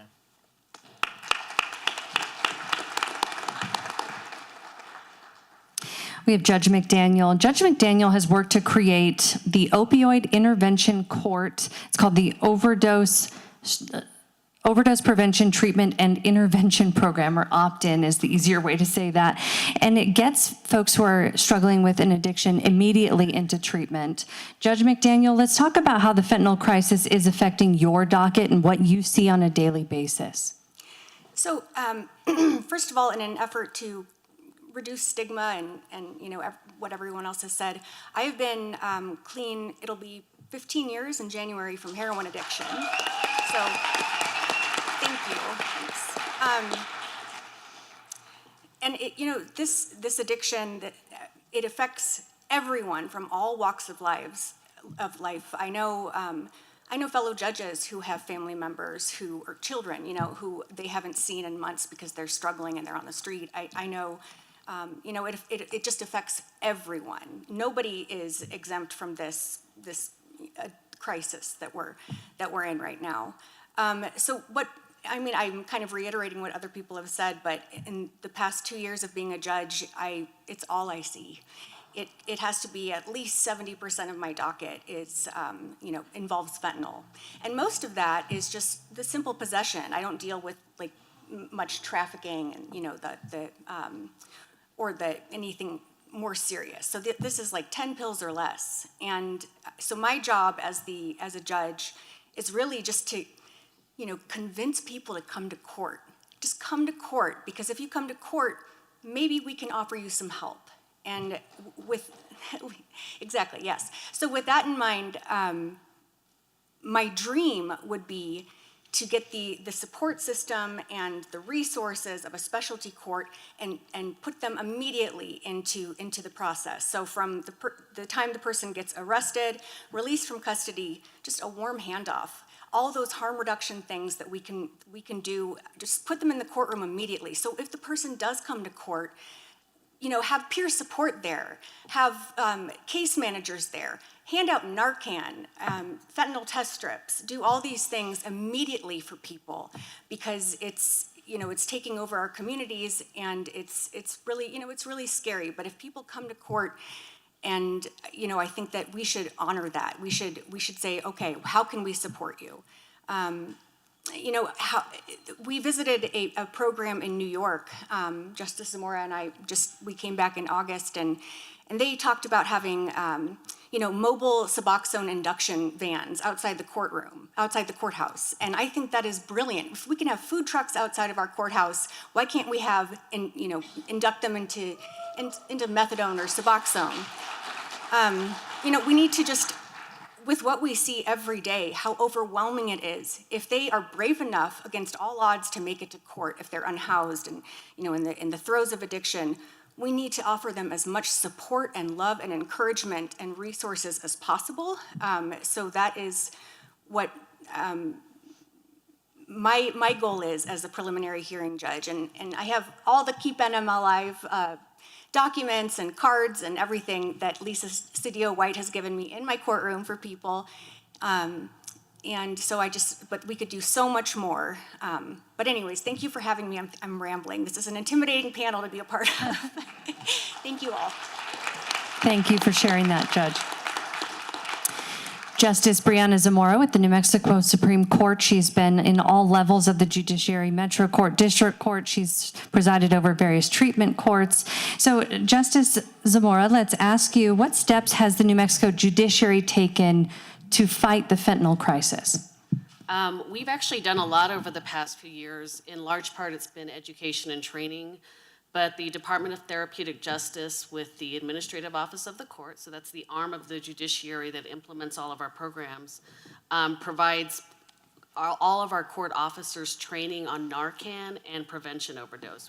We will also deliver Narcan to the courthouse, as we've actually had incidents at the courthouse with the possibility of overdose, so that we can save lives right then and there.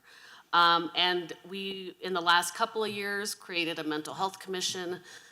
This is the first time the judiciary has thought it was important enough to say, you know what, crime, the intersection of crime and mental health are so important that we're going to create a commission that deals just with that. It has all three branches of government, the private sector, the public sector, basically every type of advocate you can think of. And one of the first things we did was partner with UNM to create a Project ECHO program. And the Project ECHO program, you already know it, right?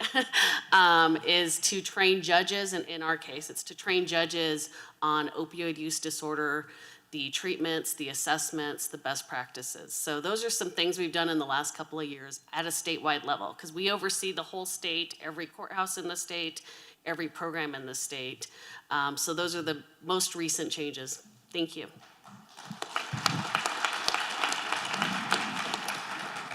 I think we're going to get ready now to open it up to the public. So if you have a question, shoot that arm in the air. There's one right there. We'll get a microphone over to you. And if you feel like you have the answer on our panel, just go ahead and raise your hand. Hi, my name is Matt. I work for the Resource Reentry Center, so I see a lot of these names here. It's nice to put faces to the names. But one question I have is, what goes into a determination for like pretrial services, especially for these smaller offenses like Judge McDaniel was talking about, like possession and things like that? Well, so, whenever the state chooses to file a pretrial detention motion, that's one place where Judge Leos, being district court judges, will hear whether or not someone should be held prior to their trial or be released on conditions. So majority of people are released on conditions, and depending on the charge, depending on someone's background and their history, and really depending on what their defense attorney is saying about what may be ailing them, what resources might be available to them, will make a determination on what level of supervision they should be on. There's several levels of pretrial service supervision that someone can be on, a level 1 being the lowest level, a level 4 being the highest level, and it's really up to the judge to determine what is the level going to be, whether we should be ordering or not ordering drug testing. If we're going to be willing to hold someone in jail because they test positive for drugs, then that might not be a condition that we want to set for someone who is, just before us on a simple charge, like you said, possession. So we may say, don't use drugs and alcohol, but we may decide maybe not to test them for drugs and alcohol. When someone's on pretrial services, really the hope is that they're going to show up for court and that they're not going to pick up new charges. Well, someone who's charged with possession, they're not someone we're concerned with picking up new violent crimes. They're someone who, they're going to be facing what would be a 4th degree felony.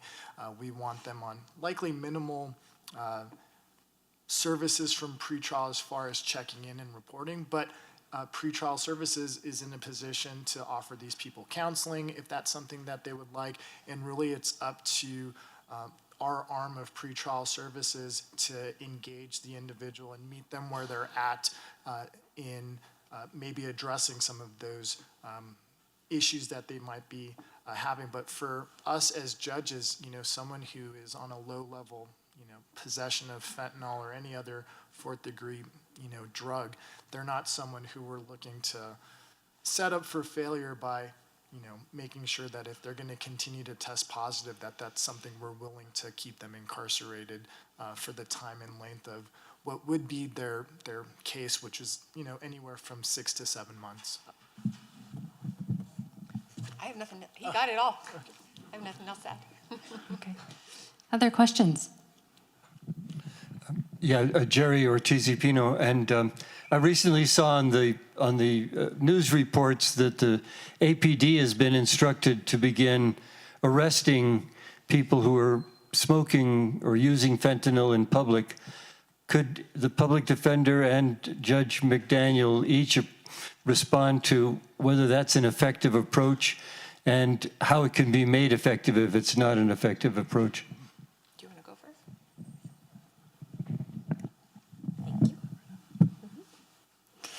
Thank you for the question. So there are several diversion programs that we can offer people who need help.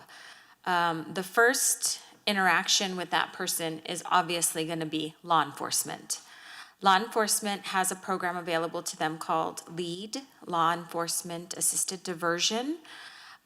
We just recently, a whole bunch of us up here, honored some of the officers who actually took individuals and got them help through the LEAD program instead of arresting them for the possession. And that was awesome. I think there was a handful of them, and I'm hoping that every year we can see that double and triple and quadruple, because I think that if our law enforcement partners start taking people to get some sort of help, any sort of contact with help, it's just going to help all of us together. Putting people incarcerating people for smoking or simple possession just causes a lot of issues, like I mentioned before, but it also causes a lot of problems for MDC. MDC is overcrowded. Now we're starting to try to do things more in person in our court system, and it's very difficult for them to have to bring all of these individuals down to court every day and still maintain decorum at the detention center. So if our law enforcement individuals would start opting for diversion first, I think that we would be so much more successful at assisting people to get the help that they need. I went to a conference in Washington, D.C. this summer, and I met a couple of individuals where the law enforcement and the DA's office, their first position was, can we offer diversion to this person? Can we put them in a specialty court? Can we connect them with services? Can we get them treatment instead of incarcerating? And I met the district attorney who said, if I get a document on my desk that says we need to file these charges, he is going back to his diversion people and he is asking, why didn't you offer diversion first? So I so admired that approach. I think it was awesome. Thank you for their community, and it has really benefited a lot of the individuals who have addiction issues. I know that Carl wanted to respond as well, so I'll pass it over to him. We are lucky that we work well together. Mr. Bregman's office is really heavy into diversion, and that's Carl's primary job, and I appreciate that that is an option for us. Thank you, and Senator, you didn't mention me answering this question. I hope you don't mind. It was just like putting a golf ball on a tee, and I have to hit it. But right now we have 13 to 15 every single day possession of controlled substance charges coming into the office, and this is low-level possession, not trafficking or anything like that. And sometimes these are one pill cases, sometimes they can be more than that, but it's determined by the officer to be personal use amount. And this person's arrested and detained. And what happens when somebody's arrested and detained, they're usually not released for at least 48 hours. And so sometimes you're taken away from your home. You can lose your apartment, you can lose your car could be impounded. You might lose your job, and then you immediately start to go, if you're using 200 fentanyl pills a day and you're placed in custody, you start to go into withdrawal, pretty quickly. And you'll get released. You'll go through the Reentry Resource Center, and you'll be released, roughly 48 hours later. And one of the trends that we're seeing right now is people still think, hey, I use 200 fentanyl pills a day. And 48 hours, when you use 200 fentanyl pills, you'll die, and you'll have an overdose. And so it's, one of the things that we're trying to incorporate is a harm reduction approach to this problem. And we're not going to get there by incarcerating, this problem. But at the same time, I want buy-in from everyone. I want buy-in from defense attorneys, I want buy-in from judges, I want buy-in from clients and defendants, I want buy-in from police. That diversion is the appropriate way to go with these cases. And it's really, honestly, that's all I do. And it's a tough job, but I really enjoy it when it works, but we're not there yet. And, but we're gonna keep trying, so. Thank you. And I believe Senator wanted to hear from Judge McDaniel as well on that. I actually have nothing to add. I think that they answered it very well. Great, okay. Yes. Thank you. I have a bit of a follow-up. What would you say from your point of view? I know all of you, I'm fortunate enough to know that all of you have worked so hard to make sure that we don't continue to try and incarcerate our way out of this problem. What would you say the biggest challenges or barriers or obstacles that maybe we could start to work on are to increase access to diversion? And I'd love to hear from any of you. Thank you. So my biggest thing I would think would be more community buy-in. And I think, Justice Zamora and I work on the Mental Health Commission together as well, and that's what we've been talking about a lot with competency in mental health, serious mental health issues, is that I think we need more buy-in from the community. Obviously, all of us here have an understanding of the problem. We understand we're not going to arrest our way out of this. I've heard other law enforcement say that's not going to work, to arrest our way out of this. So I think, frankly, the biggest obstacle that we see, that I see, is that we need more people from the community having an understanding of the problem, having empathy for the problem, and bringing together more perspectives on how to solve it. But I think that as a community, a lot of people are fed up. And they're looking for something to point their finger at, something to blame. And frankly, addiction and also mental health is an easy target. And so I'm not sure how to make that happen, how to make people more aware of the fact that diversion programs like Young Adult Court is the way out of this. And it's not going to be instant. It's not going to be tomorrow. It's going to take some time, but it's okay to be patient through this process. And so, whenever I have an opportunity to talk, I make a plug about Young Adult Court because I do believe in it with my heart and soul. It's the best part of my job. And people need to understand it's not just about, when we started it, people used to call it hug-a-thug. They'd call it that. So that, certainly we hug sometimes, but I don't think I think that's really demeaning, and it's demeaning to the program, it's demeaning to the participants who work damn hard to get through the program. So we need to change perspectives, and I think it's starting here. It's starting with you talking to your friends and neighbors. It's spreading the word, bringing someone to something like this who is a non-believer. I think we're all believers here. So we need to get people here who don't believe in it, who don't believe in diversion, so that they can have a different perspective and understanding about the hard work that's going into it.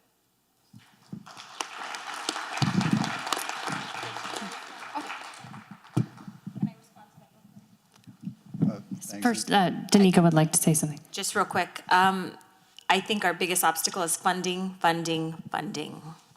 We need to redirect the funding into treatment services, into programs. We need to find that money. And instead of cutting programs or putting money into other things like building bigger jails, we need programs for treatment. And I'll just add, I think it also, you're trying to treat the issue after somebody's been arrested. And why are we not doing more up front before people are arrested and incarcerated?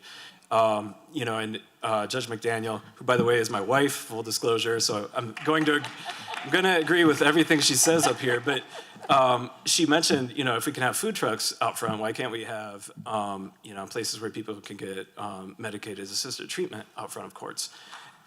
Denver last year opened up the AIDS Center.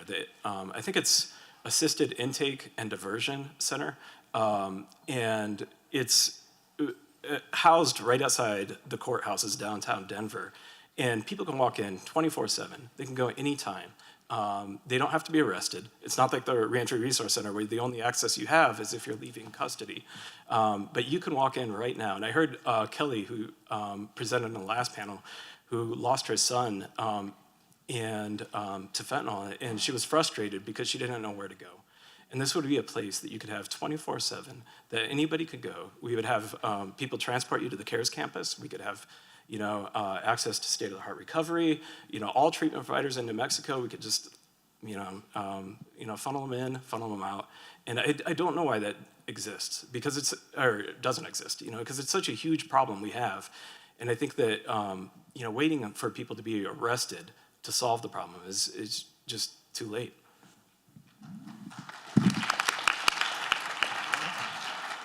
My name is Dr. Paul Miller. This sounds really weird and my voice is shaking, but I don't like this kind of thing. I just wanted to throw it out because it seems to me like this panel, there's an element of this that is highly involved with the law. But I went to a conference earlier in the year, a national conference on mental health, and there was a program from Vancouver and they're using safe use sites. And yeah, so all of the things you guys are talking about are alleviated by having a safe use site. People can come, they can get whatever they've been given, tested. They can have people there to make sure they know how to use it properly. They can get some food, they can get community, they can be connected to social workers, case managers, resources. And the clinic that came and talked at that conference, people were going there, they've had upheavals. I think they went 2 or 3 times to Canada's Supreme Court and finally won. So they're gonna be left alone now, but for like 20 years they fought with them. And what they talked about though is that the community where this place is located started to embrace folks. The stigma went away. They have community softball games. People that use the safe use site go and play with everybody on the other teams. It becomes much more normalized. People aren't going to jail, people aren't dying, and they're getting the help they need when they're ready for it and when they're ready to take advantage of it. So I'm just throwing that out, and I'm interested in your thoughts, but it was more of a statement, so sorry about that.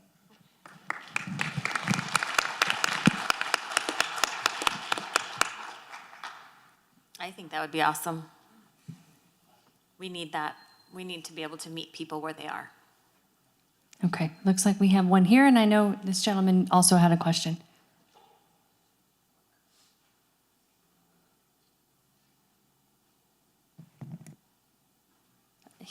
Yeah.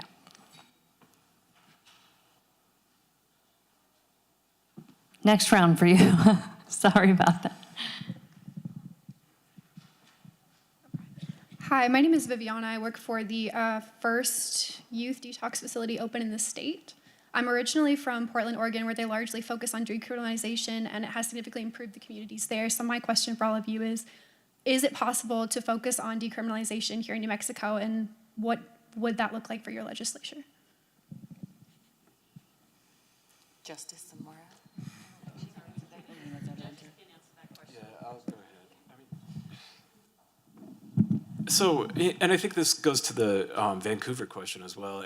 I listened to, what Vancouver was doing on NPR a couple of years ago, and it's so genius, and it makes so much sense. But in order to pull something like that off, you really need a lot of buy-in from the community. You need a lot of buy-in from everyone. And in talking to members of the community, I understand like business owners being frustrated, because there's a homeless encampment, outside their business, and so it's driving away, potential customers, and so they're struggling. And I get that, and I don't know how. I'm not that smart. I don't know how to make the two, coexist. But I think there's room for it. You just need the community to buy into something like that. So. Right here in front, he's been, yeah. Yes.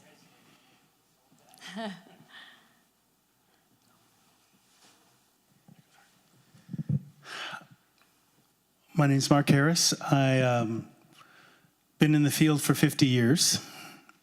I've been to Portugal. I was practicing in Oregon when decrim happened, then recrim happened. When you decrim, you need an infrastructure happening that Oregon didn't have, that Portugal did have. And one of the things, as a treatment person, everybody has to recognize their relationship with substances and resolve them some way, because there are 30 million illegal drug users in this country. Most of them have jobs. Most of them are not on the street. We're arresting low-hanging fruit. So at least, in the, the LEAD program in Oregon, basically saying, look, I know that there are cop bars. I also know that there's 12-step groups with law enforcement, but never the twain shall meet. So I applaud the judge for talking about their substance use problem. And I believe that, I'm sorry to make a speech, but education and infrastructure needs to go down to Head Start. Because being in the field 50 years, I've observed where starting in DC in the 70s in the Black community, they had a drug prevention curriculum for Head Start in the 70s that we tried to implement in Portland in the 80s and 90s for crack. So understanding that these things come in waves and part of the education, COVID is my 6th career pandemic, the first one was AIDS. So understanding all the things that we had to do and looking at waves like infections and preparing ourselves to make our communities stronger, all to the good. Implement as much infrastructure as you can. Test street samples. Make sure that your education goes down as far as it goes and be ready for the relapse. Thank you.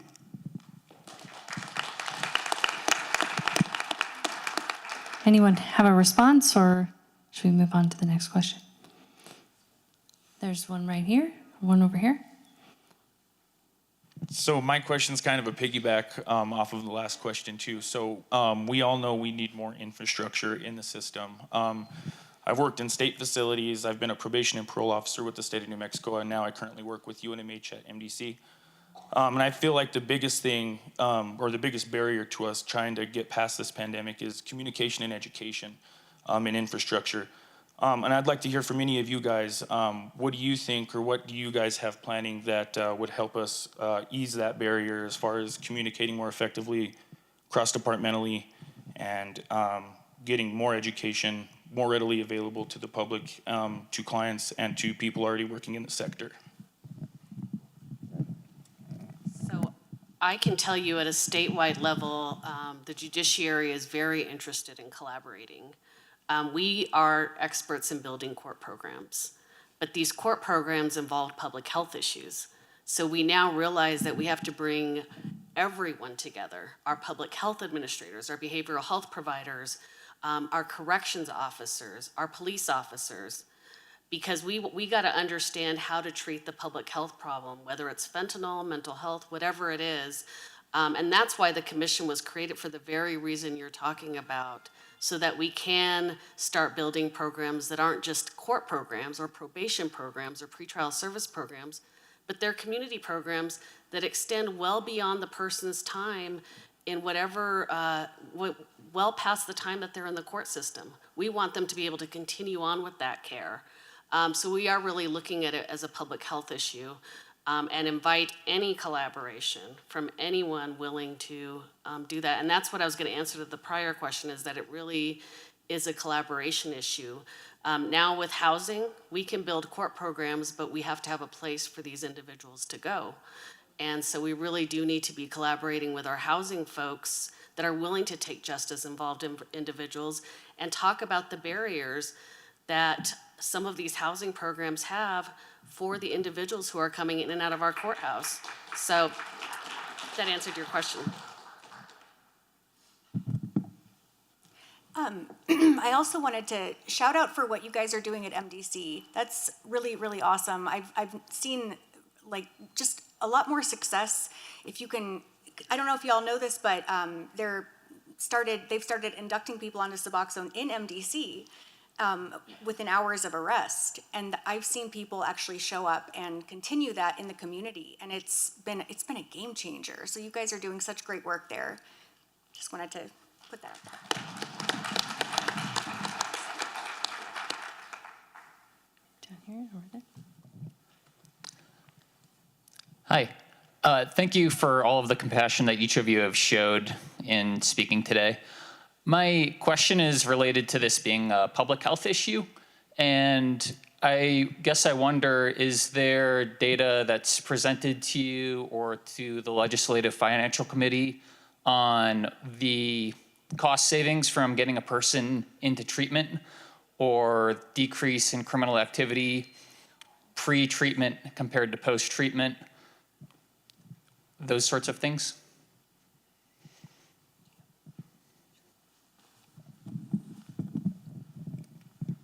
So I know there is data. I cannot give you the figures, but I think we probably all know it's a whole lot cheaper to get people into treatment and keep them in the community than it is to house them in incarceration.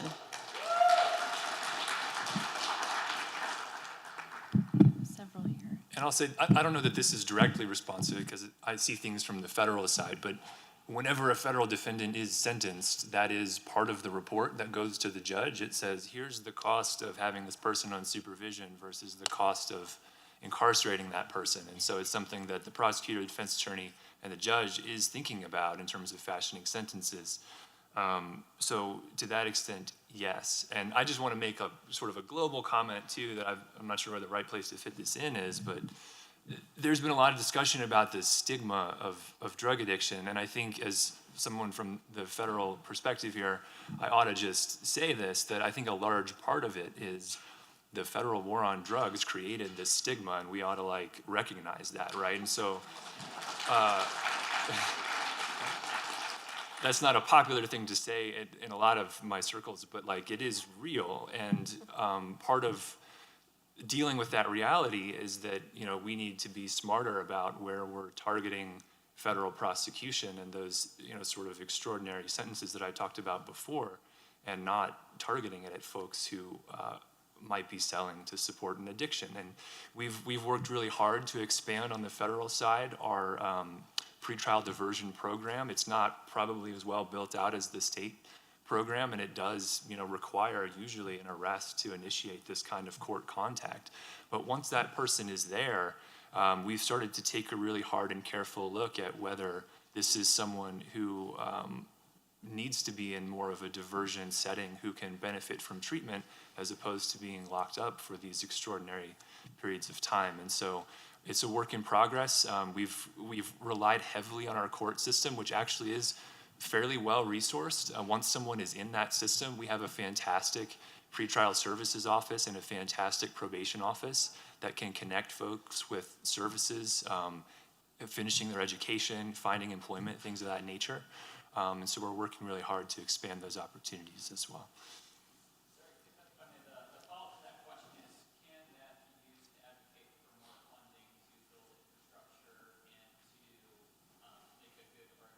It is more cost effective to do that? I don't know that I can answer that question. I think the data is there, you know.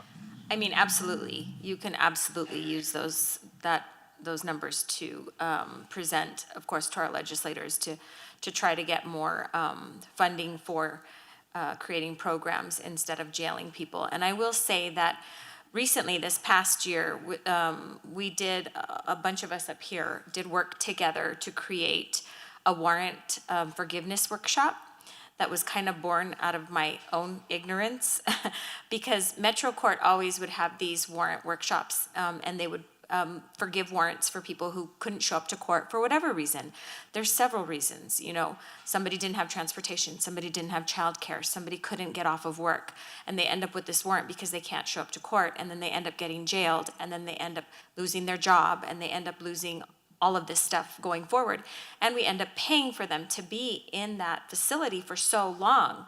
And so I kind of got together with, you know, the folks at District Court and the folks at Metro Court and Carl's diversion program, and I said, why can't we do this for low-level nonviolent felony cases as well? And so we've had a few of them. We are going into the community and we're meeting people where they are. We've had 2 at the International Library that have been super successful. I think this last time, which was last Thursday or the Thursday before, they saw 123 people roughly. They took care of like 80 some warrants in one day. And so that is a huge collaboration that has been super successful here in the city of Albuquerque that we're trying to incorporate every other month. We're trying to do, if not quarterly, then at least every couple of months as often as we can. But the judges, I mean, totally have buy-in to this. The DA's office is participating, pretrial services is participating. We had several service providers there offering services to people immediately. Law enforcement is participating. We did have one hiccup, but you know what? APD came to the rescue immediately and said, hey, we're not going to arrest these people. They're here, they're asking for help, they're trying to get help. This is not the place to arrest people. So it's been super successful, and please watch out for them if you know anybody that needs the help. We would rather get people back into the court system without arresting them and spending that money housing them. And just briefly, with the infrastructure thing, like the behavioral health system, this is not going to be news for anybody here, but the behavioral health system in New Mexico was gutted, quite some time ago, and the ideal infrastructure does not exist, and I think that we can all agree on that. But the fight is right now. And we don't have time to build, a great infrastructure for New Mexico. We got to get in it right now. And so I think that's collaborating with what exists out there. And there's a lot of great things that exist, like ACS. They helped partner with us at that last warrant event, and they signed up more than 50 people for treatment. We had State of the Heart Recovery with us that signed up more than 21 people for treatment. I don't know the other numbers of the organizations that we had there, but we had YDI, we had CARES Campus, we had UNMH, but a lot of people that really care and they give a crap about this community and they're trying to help. They're working their butts off to do it, and we need to involve them as much as we can.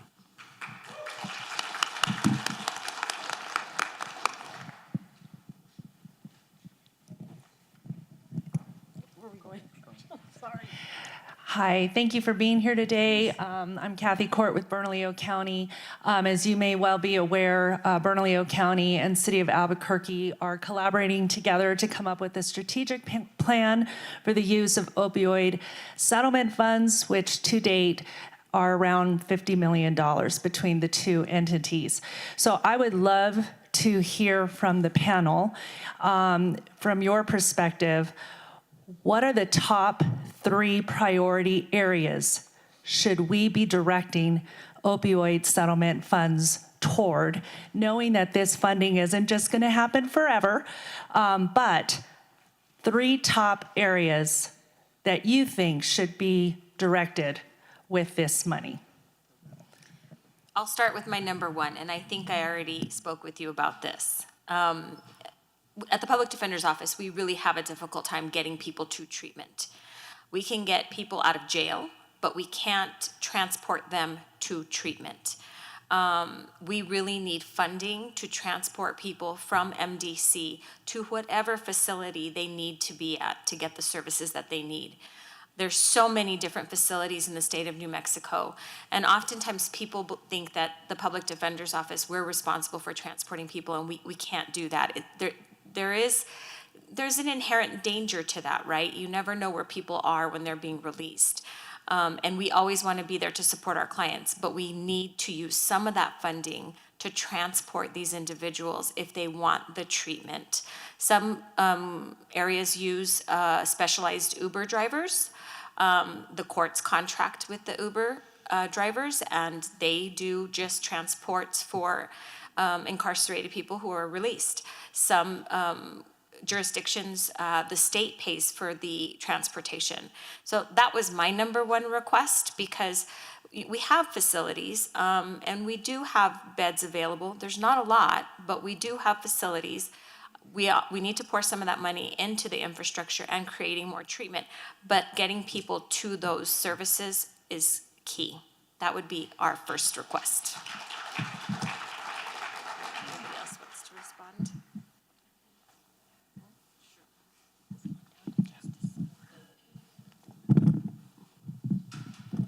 Well, we have to limit our comments to the judiciary, but we always want more funding to create more programs for either treatment courts, diversion programs, but specifically for those programs, and it's very similar to what Ms. Torres is saying, is having the we use money sometimes for incentives or transportation, like bus passes or Uber drivers, so that people can get to court, get to treatment, get to wherever they need to go.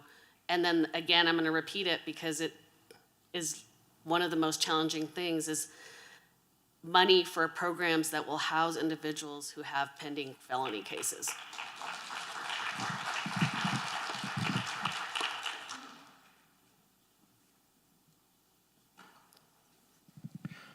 Great morning to everybody. Paul Chavez here, the founder of State of the Heart Recovery.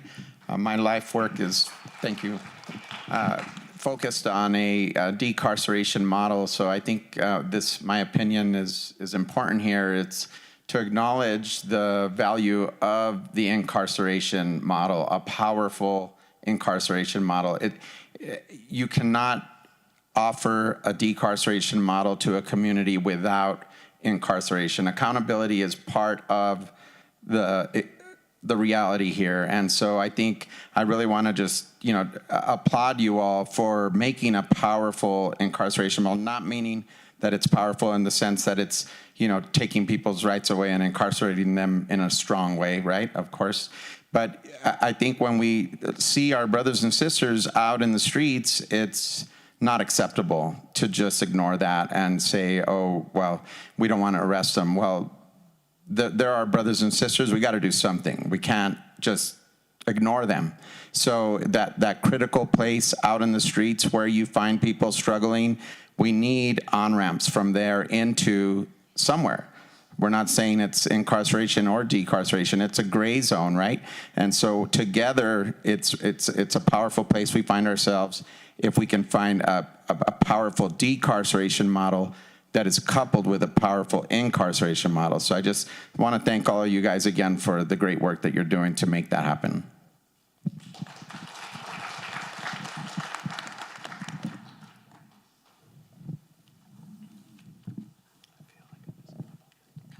Hi there. I don't know how loud this is, but my name is Serena, and my sister passed away from a fentanyl poisoning when she was 15. I think you guys saw her up there.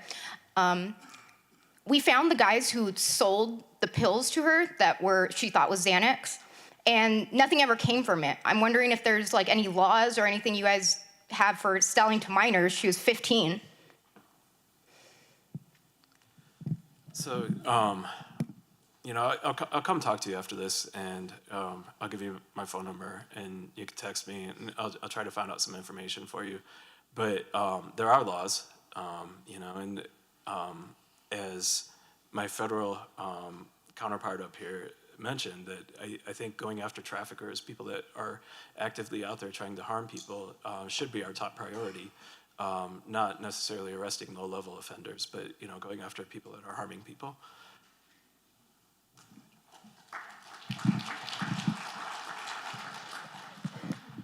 And just to add, from the federal side, there is a specific statute that addresses that, and it increases the penalties even further beyond what I was talking about. And we investigate those cases. They're obviously very complicated to investigate oftentimes, and we rely on our partnerships with state and local law enforcement, who are oftentimes the first responders to those scenes, and then we see what we can do to try to work that up on the federal side into a viable prosecution. But what I will say on some of those cases, and I don't know enough about your circumstance, I would love to talk to you about it afterwards. In a lot of those cases, we're in sort of the gray zone that this gentleman mentioned, where the person who distributed drugs that resulted in a death is actually kind of a low-level person who is also addicted and selling to support an addiction. And so you have to sort of navigate this very treacherous territory of imposing incredibly serious penalties and investigating a very serious thing like an overdose. And that's not always an easy thing to do. But we do work through those issues. And again, I would love to hear more about that situation, because we do have tools that we can bring to bear on that to make sure that justice is obtained in that situation.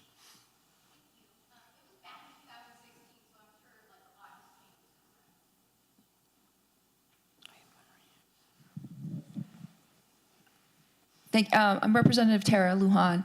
And so to address some of the questions that have been asked about the legislative type of bills that have been around. I just want to say thank you to all of our providers that are out here and are joining us today for all the work you're doing, because it's an issue that we don't have enough providers out there, which makes all of your work that much harder. And I just want to commend Justice Brianna Zamora for her work with the commission and everyone else's work. We haven't touched some of these policies and some of these laws in like 40 years or more to update what we need to do, but you can see from the conversations just within the last year, to your credit, Justice, in bringing this issue forward within the judicial system, that we're having these conversations. We have this panel, we have this event here today to really address our opioid issues and policies. But I will be bringing forward another bill for safe site spaces. I did that 2 years ago with Representative Day Hockman v. Hill. We're looking to do that again this year, just so you know. Some of the questions you're fielding have to do with what we do as legislators, and I want to say Senator Ortiz-Pino, who's retiring, but he has been a mentor for all of us here. And I want to give a special thank you and a round of applause to him, because he's been actually working on these issues for his entire career, as far as I know, and I want to thank him. But I want to say, to the point that it is very important that we all work together.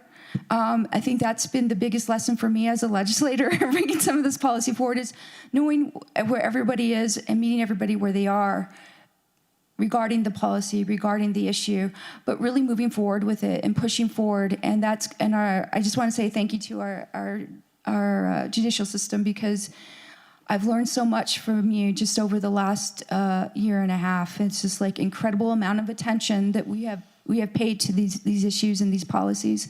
But it's going to take all of you reminding all of us that we have to be here to continue this work and do this job. So session begins in January. Pay attention to some of these bills that are going to be coming forward. Thank you so much, and thank you all. My one question is, what are next steps in working with the legislature to bring forward some of these and working with us on some policies? Thank you. Thank you, Representative. I do want to, and you know this because you're there, but the Administrative Office of the Courts, we don't necessarily advocate for sentencings or certain laws, but we do provide data.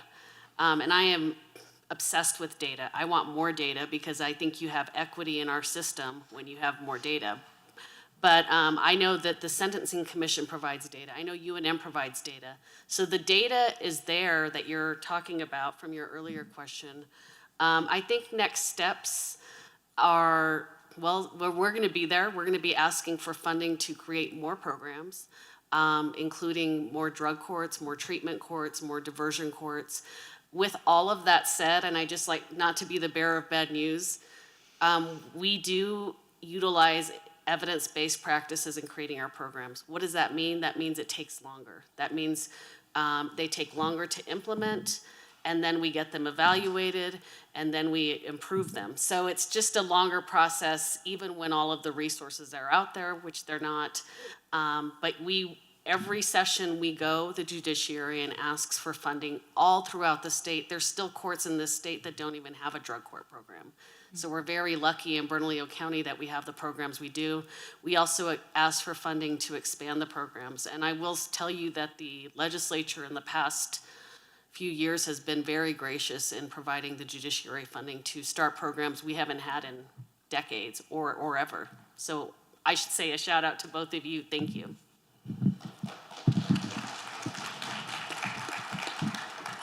Just one thing, I wanted to recognize Justice Zamora because she has been on the front lines of this for her entire career, doing incredibly brave things that other judges were, too scared to do. So you're in good hands with her as a Supreme Court justice. I just wanted to put that out there. I think that's it for our panel. I want to give a big thank you to the panelists for giving us the time and expertise. And thank you for your questions. Really good discussion. Thank you, Danielle Tedesco, Channel 4, for being here and your time today. So appreciate you. And thank you to our panel and all the questions. This was great. I learned so much. Thank you so much. I hope you all will stay. There's free food trucks outside. And to folks that are here, you do have to take a quick little survey to get the food voucher. It's what we have to do at the county so that we can validate why we spend money on food for folks. So please do that.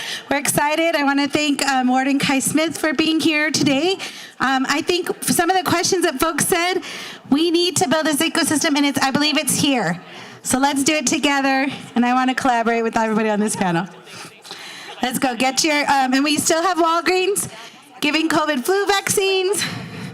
Or vaccines. Thank you all. Go get your lunch. Then we'll be back for the youth panel. We have to listen to our young people, so come back in to hear the youth panel after you get some food.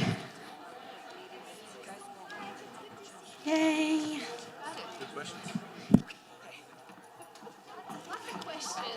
Thank you so much. Lots of questions. Thank you. It was great. Questions. Yeah, and we're live video streaming it as well. So this, anything that we do